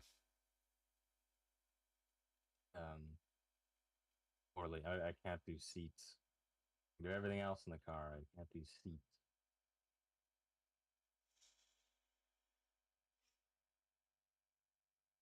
You gotta Anyways, you're saying? you gotta give it that pleather interior. Yeah. Alligator. That just makes me think of that Better Call Saul episode where Mike goes to Nacho's dad's garage, pretending to want to get alligator interior. Yeah. I like that he's honest. He's like, your car isn't worth doing this. Why don't Yeah, you just get a new car? probably the only the only redeemable character, or not? He's not even redeemable. He's just the only good character in that entire universe. I know, right? I think. I think Walt Jr. is more devious than Nacho's dad, Walt Jr. because Nacho's dad never told anyone to kill themselves. True. When you done kill yourself already. We're all guilty of telling people to kill themselves, okay? They sh- Universal human experience. they should have put him. They should have had at least one scene where Walt Jr. is on Xbox Live because that show started in the glory years of Xbox Live. They didn't know. They thought they had, they took it for granted. They didn't know what they had back. Well, I Thought it would mean, be around forever. It wasn't special to capture. I suppose. I mean, they almost had Jesse doing it because he's playing the 360 with what's the name of his second girlfriend again? Brock. Which he's playing with Brock, like her kid Brock or whatever. Um, Oh yeah. he's like playing Sonic with him or something, and he calls Walter like the F word or something on the first episode or something. Yeah.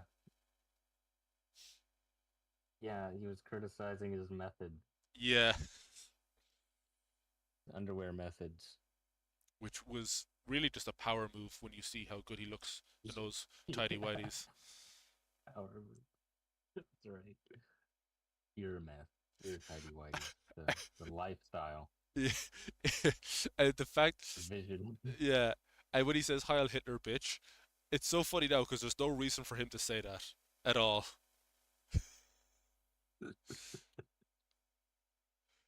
Much time gaming and not locking in. Yeah, actually, you know when they send when they take the RV to that scrapyard to be demolished. No, no, no, no, no. Hang on. You're the guy that rigs the magnets um, for the van when they're trying to destroy the laptop. Mm-hmm. The old guy. I have a Mandela effect thing where I keep thinking that he was in Pulp Fiction when they drop off the car to be destroyed, the one with the dead guy in it.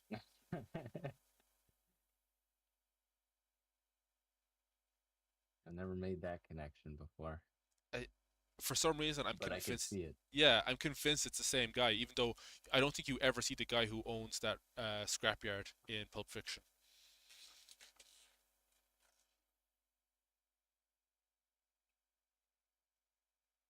All the same universe. It's a Lynchian film, one big one Yeah. being released. New episodes every year. Well, like I still haven't seen everything from the Breaking Bad universe. Like I still haven't watched Slip and Jimmy. Slippin' Jimmy. Nothing? The whole prequel? It's like the animated series they made after Better Call Saul. They did? I didn't even know that existed. Exactly. Slippin' Jimmy.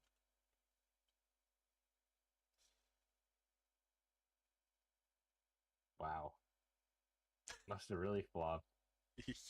It has that iconic art style. Seven.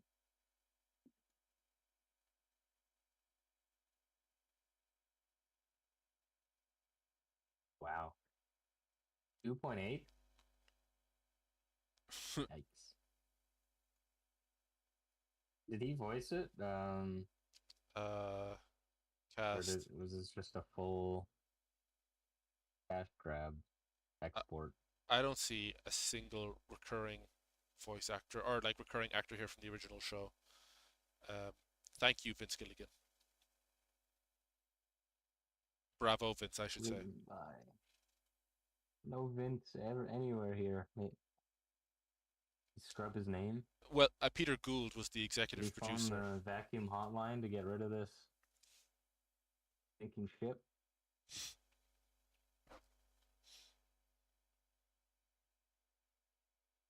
Single season Jimmy. Single season Jimmy. That's what they called him.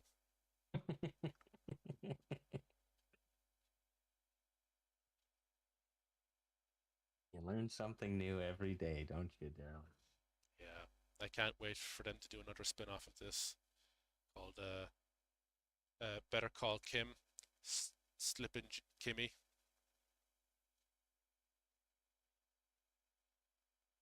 Feel bad for these actors.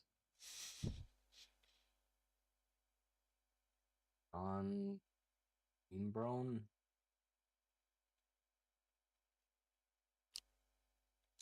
Did you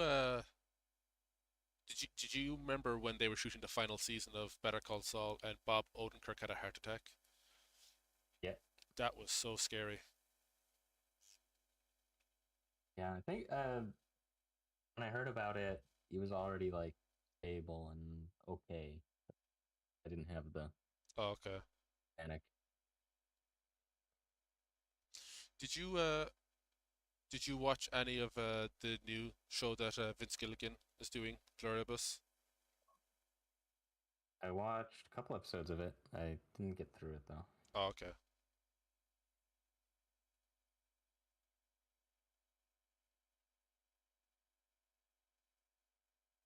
But I don't know. How was it? I liked it a lot. Um, it has a really strong ending. Mm, Um, it's kind of like there's things in it that remind me of Severance. If you've seen Severance, no. okay, Severance is good as well. I thought Severance had the perfect ending for any first season of a TV show, and then season two was made during the writer's strike, so there's a lot of writing in it that just goes to utter shit in the Mm. middle. That's Twin Peaks. Oh no, spoilers.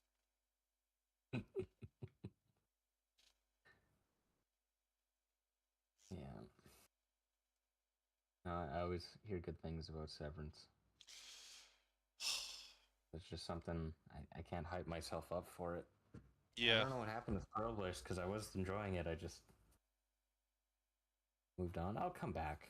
yeah. I'll come back. It's like anything else, because the first time I watched Severance was, I think, 3 or 4 years ago, whenever it first came out, and I watched the first episode and I just couldn't get into it. But uh, I was flying, um, I was on a long flight, uh, 2 years ago, and or no, it was a year ago, um, and I had like 11 or so hours on the plane. So I was like, fuck, okay, I have to watch something. And they had season two of Severance had just come out, and to promote it on the plane, they put the first 3 episodes of season one on it.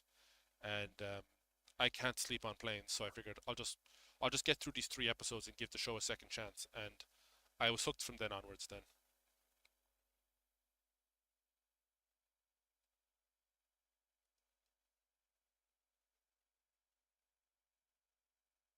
Thanks for the tea. Kind of nice. You like tea, Derek? I drink it more than I used to. I wasn't a fan of it before, but I think it saves me from drinking coffee in the evening. I'm addicted to both tea and coffee. What kind of tea and The coffee do you same drink? thing. Well, my wife's parents got us espresso machine for Christmas, Yeah. and a great part of my life, but also now a new dependency. So I just have like Americano black, and I love it. And then for tea, it's usually I'll take Kirkland signature green tea bags. Um, I think I discovered that they're made out of plastic, and I was killing myself. It was all going to my balls or something. So now I cut it open and I grind it in a mortar and pestle and make matcha. Nice. I love matcha. Yeah. I get I get so much shit for liking matcha because I'm the only guy I know that likes matcha. So whenever I drink it, I just tell people that I'm finally becoming a white woman. Final form, ultimate power. Yeah. They know how to live.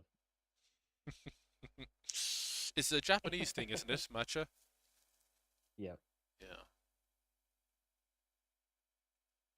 Live longer than us. Do what they do, you know?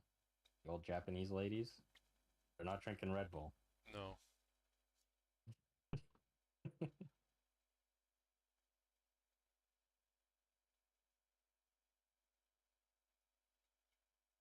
I'd love to go to Japan someday and just really commit to being a weeb.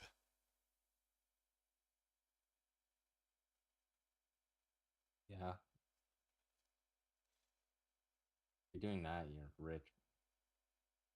You're doing something right. It's also, I think it's kind of like Amsterdam, where they have their own language, but it's fairly accessible to people whose first language is English. Yeah, I don't know. Like I got a Japanese stepmother, Oh, wow. but I probably know less about Japan than you do. Um, I feel like with their, like the Johnny Somali arc, Mm, they're dull and weaker and a lot more of obnoxious tourists coming in. Maybe their sentiment towards outsiders might change.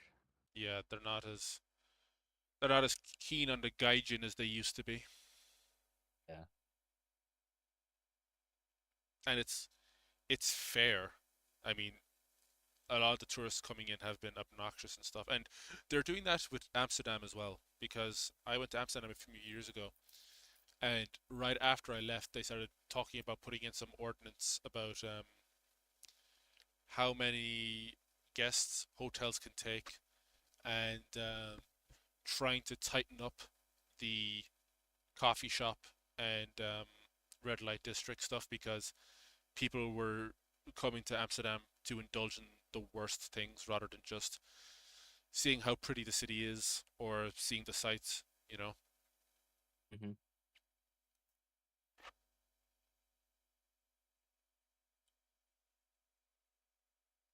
I don't know a lot about Amsterdam. Are they like super lax on drugs and prostitution and that sort of thing? Yeah, so they have Yeah. prostitution is legal there, and I don't know the specific thing about marijuana. Um, it's not that it's all legal, it's just that you can sell it, but not like openly consume it or something, I think. I don't know what the specific thing is, but it's not as lax as it's made out. Decriminalized. Yeah. Um, Yeah. I've only ever been there once, and I did not consume any illicit substances there. I didn't do any prostitution either, hard as it may be to Oh, you believe. remembered what your lawyer told you. You're ahead of most people. I know I read the brief. I Good got for it in you. right before I went live.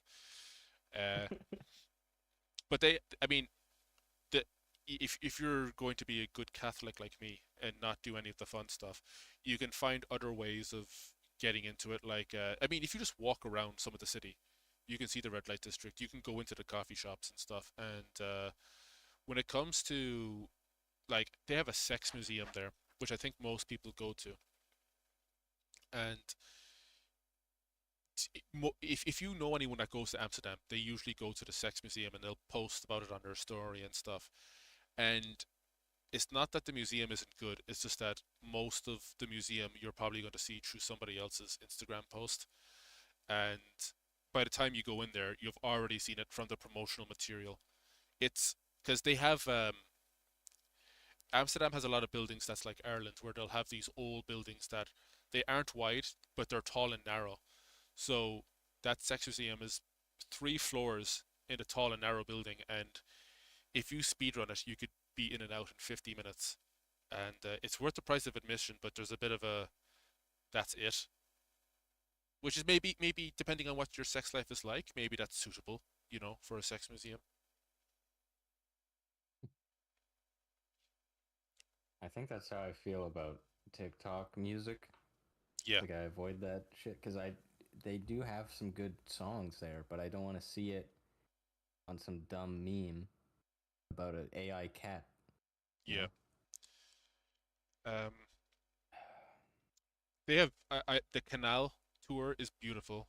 Um, they have cat cafes, which as you can imagine, it's just a cafe where they have a bunch of rescues, and you can just eat your weed brownie while you have a bunch of cats, rubbing up against you. Um, I went to I went to their I went to a concert there, um, and so I got to see their music venue, which was nice. Their public transport is insanely good, and it's interesting because most of the people there are like cycling on bikes and stuff. Mm. Um, it's great. It's. I was blown away by how many people there cycle. Good for you. Yeah. You don't move, you'll turn into a I don't even know what American. Well, I think Amsterdam is the only place in Europe other than maybe Glasgow or Edinburgh that I'd move to. Um, Everywhere else would probably be in North America because those have been the only other English speaking places that I've been to.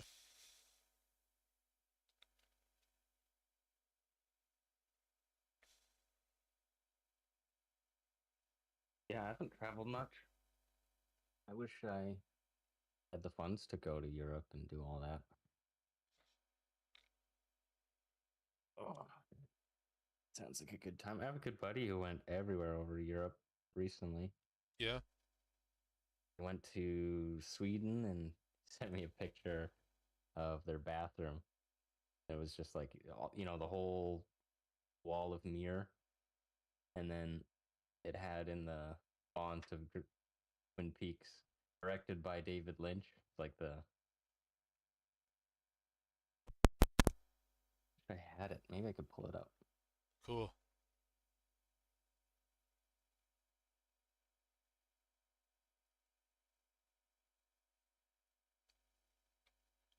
That was a while ago. I'll never find it.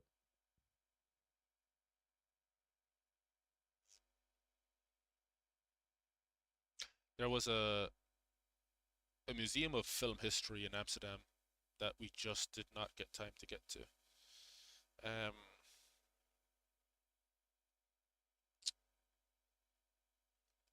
I'm trying to remember the stuff that I did in Vancouver.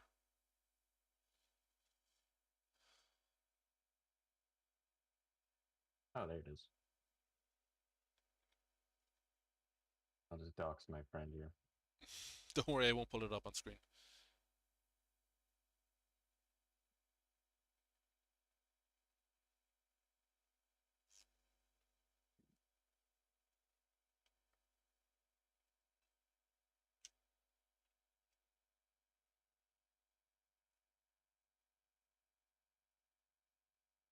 Oh, cool. I thought for a second that he had edited that in. Nope. It's real. You can go to Sweden. In some bathroom. There can't be too many. You'll find it eventually. Your piss is directed by David Lynch. Yeah. When you urinate, After smoking a cigarette, there's a strong desire to commit suicide. I used to do such a good David Lynch, and I've lost it with age.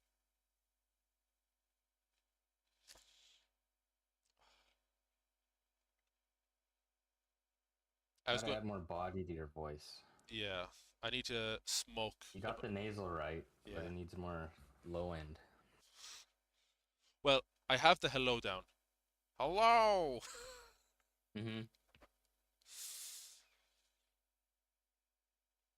Uh, Once a month, I watch that video of him freaking out when people tell him to cut that scene short.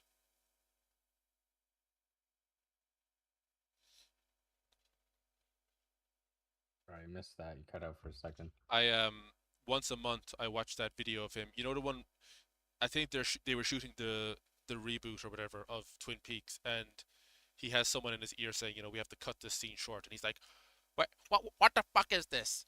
Fucking A, man. What does it matter how long a scene What is this? is?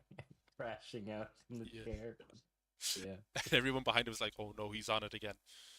Uh, I There's another video I'm trying to find of him, and I can't find it, but Oh, it's he's in a meeting with like some producers or something, and they're talking about shooting like in a firehouse or something, and they're saying, "Oh yeah, we need to get this done. She's not available on this day," and he's like sulking. He's like, "We never get to go dreamy anymore.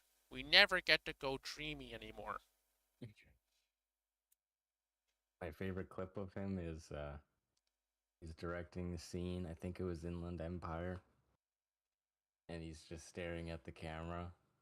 Uh, he's says, "What a heavy load Einstein must have had.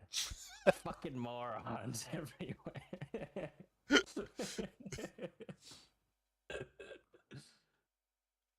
We have Yeah.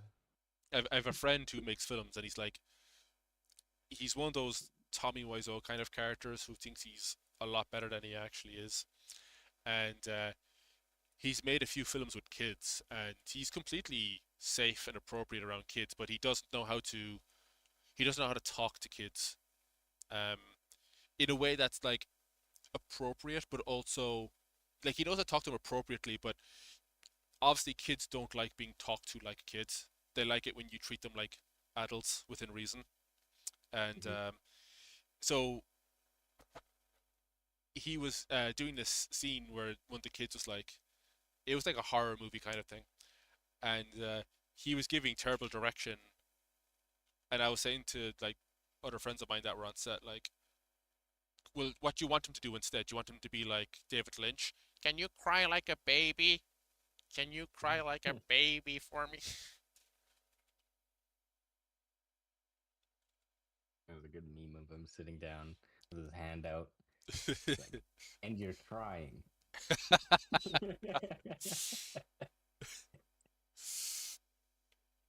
Yeah. What a beautiful personality. Oh, I was I never got into his stuff, but even I was shocked when he died. Well, not shocked, I was upset. Uh, Given how much smoking he was doing, I was like, yeah, all right. You don't ask how. No, You're just sad. you just ask why.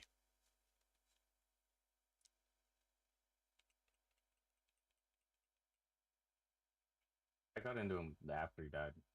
I'm one of those losers. You itch? I got into his work way after he died. Oh, really? More Not of a that long recent ago. thing for me. Yeah, Yeah. that's uh, that's kind of how I got into Just Daft Punk. I got into them after they broke up. it was Sir Clowns a lot. He was like beating me over the head with David Lynch. Hmm. I guess he knew me better than me at the time. He knew I would love it.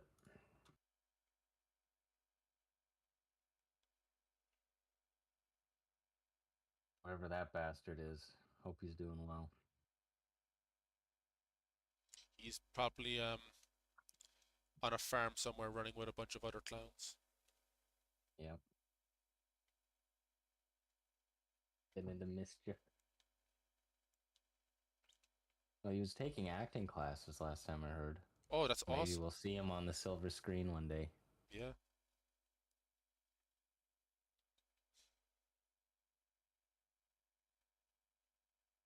Or we'll. Of course, we'll never know it's him because we don't know his name or his face, but Well, in my head canon, everyone's real name is something along the lines of their screen mm, name.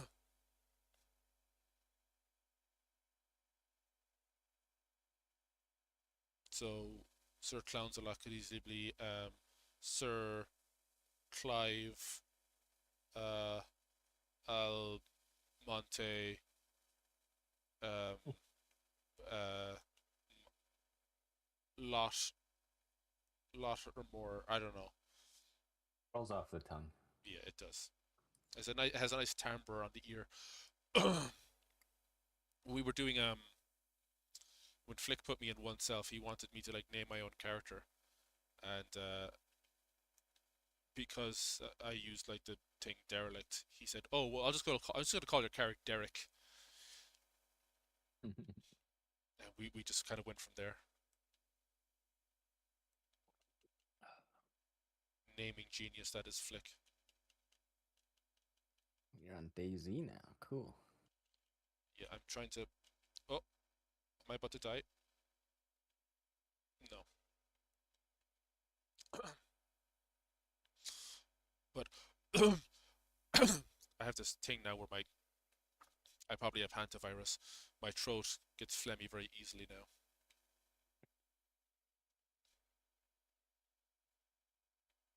Oh man, I'm ready for another pandemic. Oh, This let's game will go. get finished. If I get locked inside my house, it'll get done. Yeah. See, if we get another pandemic, I have to lock in and go crazy with the streaming because then everybody will be stuck inside and nobody will have anything better to do. It's opportunity. It is opportunity, absolutely. The step one is to build that, and then step two is to find a way of getting people to give me their money. Give me all your money. So, if are you like me? Like I know you're a data hoarder, but are you a tab hoarder?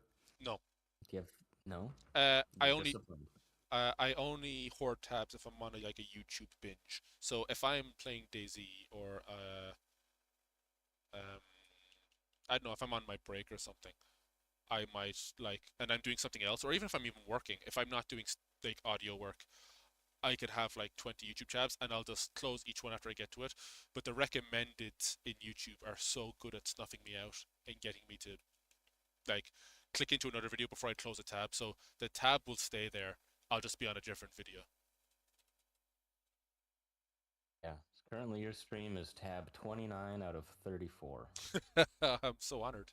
and this is a good. This is me after a cleanup. I got onto my dad's case about that because he's bricked his laptop on several occasions now because he won't close tabs. Like I think Just move your dad over to Linux. stop. I can barely move him from Okay. one room to the other. I have 34 tabs going on, Blender open and Godot. I am using how much RAM? Not What enough. do you think? True, but Well, see, I also don't know what specs you're working with either. so I'm using 11.2 gigabytes of RAM. Oh, Back when I jeez. had Windows 10 or what 11, I would turn on my computer and nothing would be running. I'd be using like 13 gigabytes of RAM. Like that's just the start menu ads. Jesus. It's kind of a moot point because like so long as you have memory, you should be using it for speed and efficiency. But I feel like it's a bit excessive. Yeah. There's some nuance there, but no, I don't worry. I won't turn your stream into a Linux rant. I mean, well, it's fine. I was talking to Celtic about this, and he told me that he actually had a computer that didn't explode, but it did like rupture or something because he overloaded it. Ruptured physically? He heard like a bang and it just stopped working. That's probably like, if I were to guess, the power supply would have a capacitor in it that popped. Right. You know, if it was under a lot of load, more than it could handle. Yeah, yeah. Usually they shut off before that happens. Mine does that occasionally, but it's usually a matter of if the tower gets agitated, it won't shut off. It'll just go. The screen will go black, and then it'll just go until I restart the whole thing. The only, well, actually, my computer, it's the motherboard. I got a bad one in 2019 when I built this originally. Yeah, Uh, it won't boot the first time you turn it on, like a cold start. You yeah. have to turn it on. It gets stuck at the boot at the BIOS screen. You turn it off. You turn it on again, and it works every time. Uh, that's still a mystery to me. Um, the only other issue I've had was my graphics card. It was like a founder's edition, and it was designed poorly by NVIDIA, where the memory chips didn't get proper thermal pad, Ooh, touching them. And I bought this second hand, so I'm like, shit, I better, get on that. Fast forward like 3 or 4 years. I was supposed to do this when I bought the thing. I'm surprised it's still alive. Um, I open it up and someone already did the job for me. But the thing was, the fan was spinning at 100% out of nowhere. I'll go into look at the numbers and all the temps are fine. So, what's going on? The previous guy that took it apart, there's like a little tiny wire that connects the fan to it. And it would like, what was happening was it got really hot and then it lifted off the connection and then it would default to 100% fan speed. So jeez. that was kind of fun to fix. I took some plastic and just kind of jammed it in there. It's been solid ever since. Oh, I I don't know how to build a PC or whatever, but I had one of my friends like put together the specs for me on like an Irish PC building site, and then I sent that off to wherever you would send it off. I think it's PC Specialist in Ireland, and they built the PC for me, and they sent it out, and it's the one I've used ever since. But uh, I never opened the tower once it came in, so I never checked that the oh, I don't know what you would call it. This the stuff on the inside,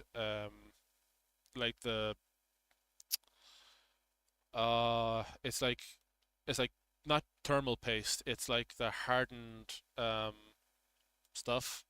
What's it? What is it? To stop the parts from rattling around in transit.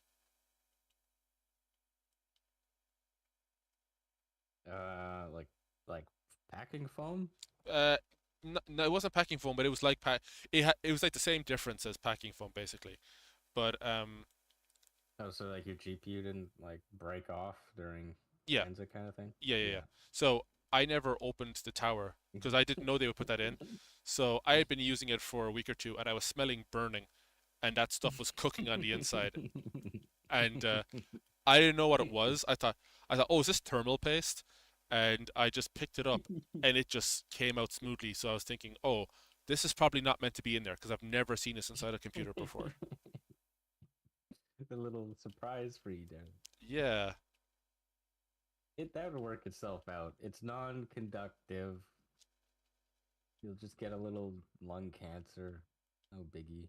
that's a freebie. Yeah. Oh,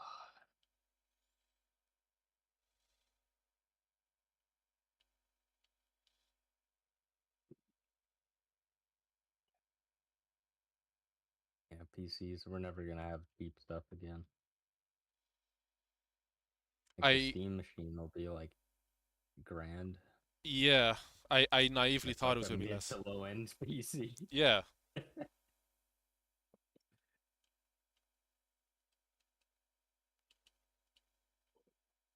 When I first got into PC gaming, it was a NVIDIA 660 GTX or 560, that generation. yeah. I remember thinking, oh, the top of the line 680 GTX, that's almost $400 or something. It was crazy back then. Now it's like 5090 is 2 grand for a Mm. cheap one.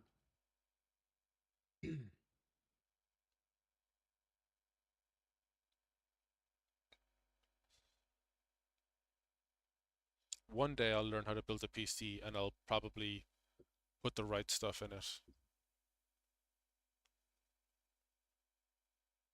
There's some good news on like CPUs have never been cheaper and better. Yeah. Even Intel now has like really competitive stuff. They signed a deal with Apple, so they'll be making Apple's chips too. Oh, So I'm sure there'll be some. Well, no, it wouldn't make sense to have technology transfer because it's just the designs of the chips, not the actual. The hard part is the processing and making it physically. They do all of that. right. Anyways, apparently they figured out their stuff because they were getting their lunch eaten by AMD for the past decade.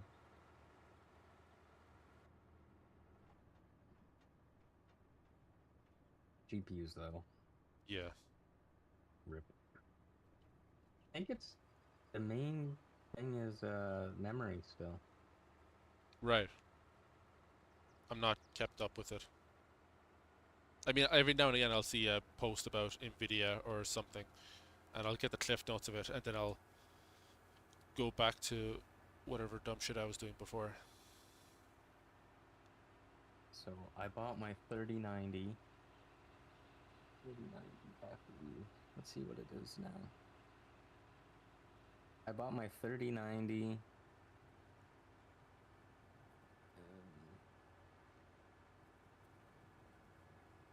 2023, so 3 years ago, for $1,000, or like,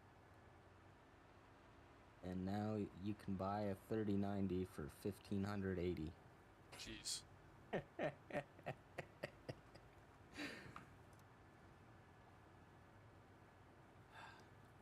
I bought the 4070 first. I'm like, ooh, this isn't too bad. And then it's like, oh, I only have like 10 gigs of VRAM or something. It's like, nah, I'll take 5% less FPS, and I'll get the 24 gig VRAM because I love Blender. It's the best decision ever. Yes. I didn't know I was going to be using it for Blender when I got my PC made, and like the thing you do is you try to max out on whatever graphics or RAM or whatever, and you say, oh yeah, it's going to be for work, definitely for work, and then Yes. you just get all the gaming. And then when people catch you gaming, you just say it's a workhorse, so it can do both. That's why it was a good investment because it can work and do gaming. You see, I need 64 gig of RAM. Actually, I lucked out twice because it was the Trump tariffs when he first got in. I'm like, Right, I better upgrade all my RAM now. And then that, I don't think affected it that much. It was the AI blowing up. right.